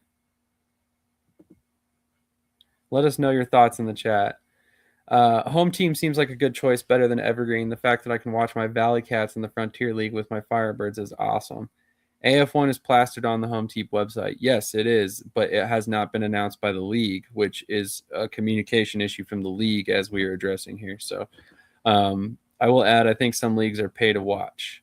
Some leagues are free, some aren't. Okay. Frontier League is pay to watch while AF1 looks free. Okay, cool. So that's cool. I mean, obviously awesome to see that they are providing a free option for some of their games at least. Vice obviously was a small cost. I think I paid like $7.59 a month or something like that through Friendly TV, FRNDLY. So definitely check that out if you want it to sign up for Vice TV. Go ahead, Krish, with your IFL transaction news, and then we'll go ahead and wrap this bad boy up at 3 minutes and 30 minutes, or 3 hours and 30 minutes. Yeah, I mean, it's not major, but I mean, we released Ali Mortada, kicker. That means we're going with Axel Perez this week. We also made a move. We released Octavius Oxtein. He's a defensive lineman out of Kentucky. Kind of surprise release, but again, the standard is the standard. So guys have to, live up to the standard here in Orlando. Either way. Another move. Let's see. Justin Terry, a veteran DB. I believe this is on Justin Terry. I think that's the D lineman. My boy Trey from Off the Wall. I think that's one of his boys. I think he's been released from Indy. And then they signed Cornelius Montgomery. He's a linebacker from Louisville. He's going to Indy. He played for us last year too. And he played for Green Bay. So nice signing there. Very nice. He was a Pirate once, so he's automatically a performer. So no, he is a very, very good locker room guy. I'm just giving you a hard time, Krish. Typically, if there's one thing I do say about the Pirates consistently is that they are always among the most talented team on paper every season, without fail. So I joke a lot about the Pirates, but I have a lot of respect for the way that they build their rosters every year.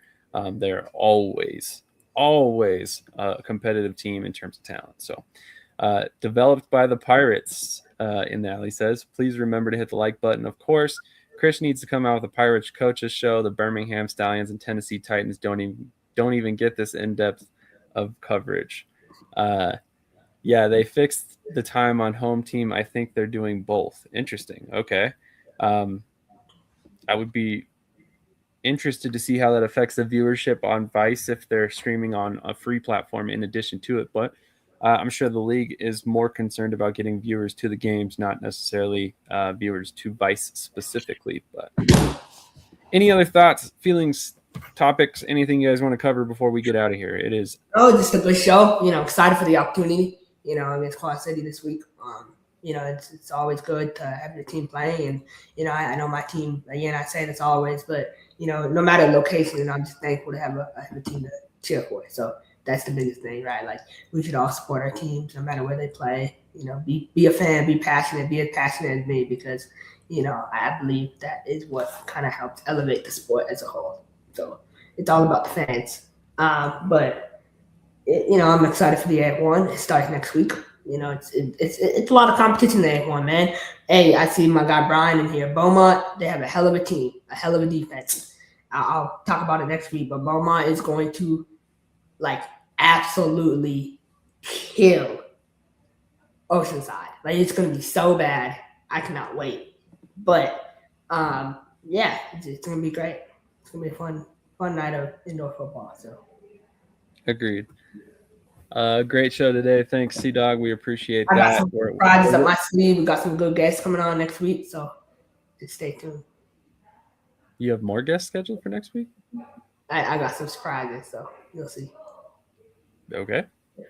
Alrighty then. Well, I will tell you guys that we will have a very special guest that is on the schedule for sure, and that is the Tucson Sugar Skulls owner, Mr. Edmund Marquez. So we're very excited to have him on next week to speak to him about his vision for the Sugar Skulls moving forward.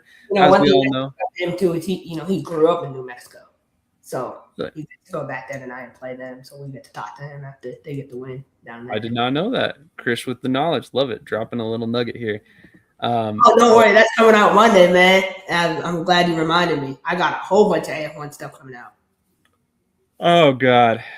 Yeah, we won't even get on this subject. We've No, talked those about rings it. are terrible. Those are high They're school. bad. Man. They're not good looking for sure. How can you pay they cheated all last year. They paid their players and coaches money. I'm just speaking of fact, right? But they can't spend money on the rings. Like, that just doesn't make sense to me. And they got the best player in the league. Their team was amazing.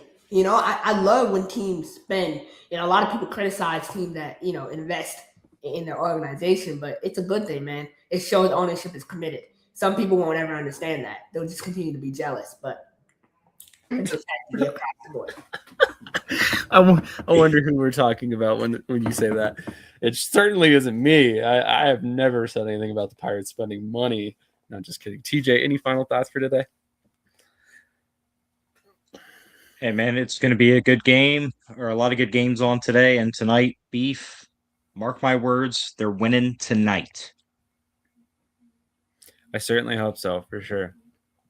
With that being said, everybody, thank you for joining us today. We've had a consistent 70-plus viewers throughout the show, hit peaks of like 90 at points in time. So really appreciate that, guys. I mean, you've been rocking with us all off season, and we can't thank you guys enough for all of the support. You know, we hope that we see you guys next weekend again. And of course, one quick last reminder, if you have not done so already, make sure you are joining our giveaway, which of course is done by doing these steps. So basically, follow Indoor and Arena Football History on TikTok and or Facebook and find the contest keyword. Join our mailing list at shadysportsnetwork.com or comment the contest keyword live during our show, and comment the contest keyword live during our show. If you got a couple bucks and you want to enter the giveaway a lot easier than that, all you have to do is click on the link that I just dropped in the chat, donate a couple dollars to Sammy Strong Foundation, which helps families with dealing with pediatric brain cancer. And in supporting them, all you have to do is send us a screenshot of the thank you screen after your donation, and you will be automatically entered to join our giveaway. Because as far as we're concerned, if you support families dealing with pediatric brain cancer, you deserve to be in our drawing. So with that being said, hit that link, go give a couple bucks to Sammy Strong. As mentioned before, we already donated, and we would love it if you did too. Great cause, couldn't be run by better people. With that being said, we will catch you guys next Saturday at 8 a.m. Eastern time. And if you're a fan of the UFL, I think we're going to try and squeeze in an episode tomorrow at 8 a.m. about the UFL. However, no guarantees yet. We're still trying to work out details on that. So with that being said, catch you guys next week. Yo, what's good? Cedric the bus driver here. I don't know about you guys, but I know what I will be doing every Tuesday, Saturday, and Sunday. And Thursday nights too. I'll be over at Shady Sports Network, so catch up with me. Holla at your boy.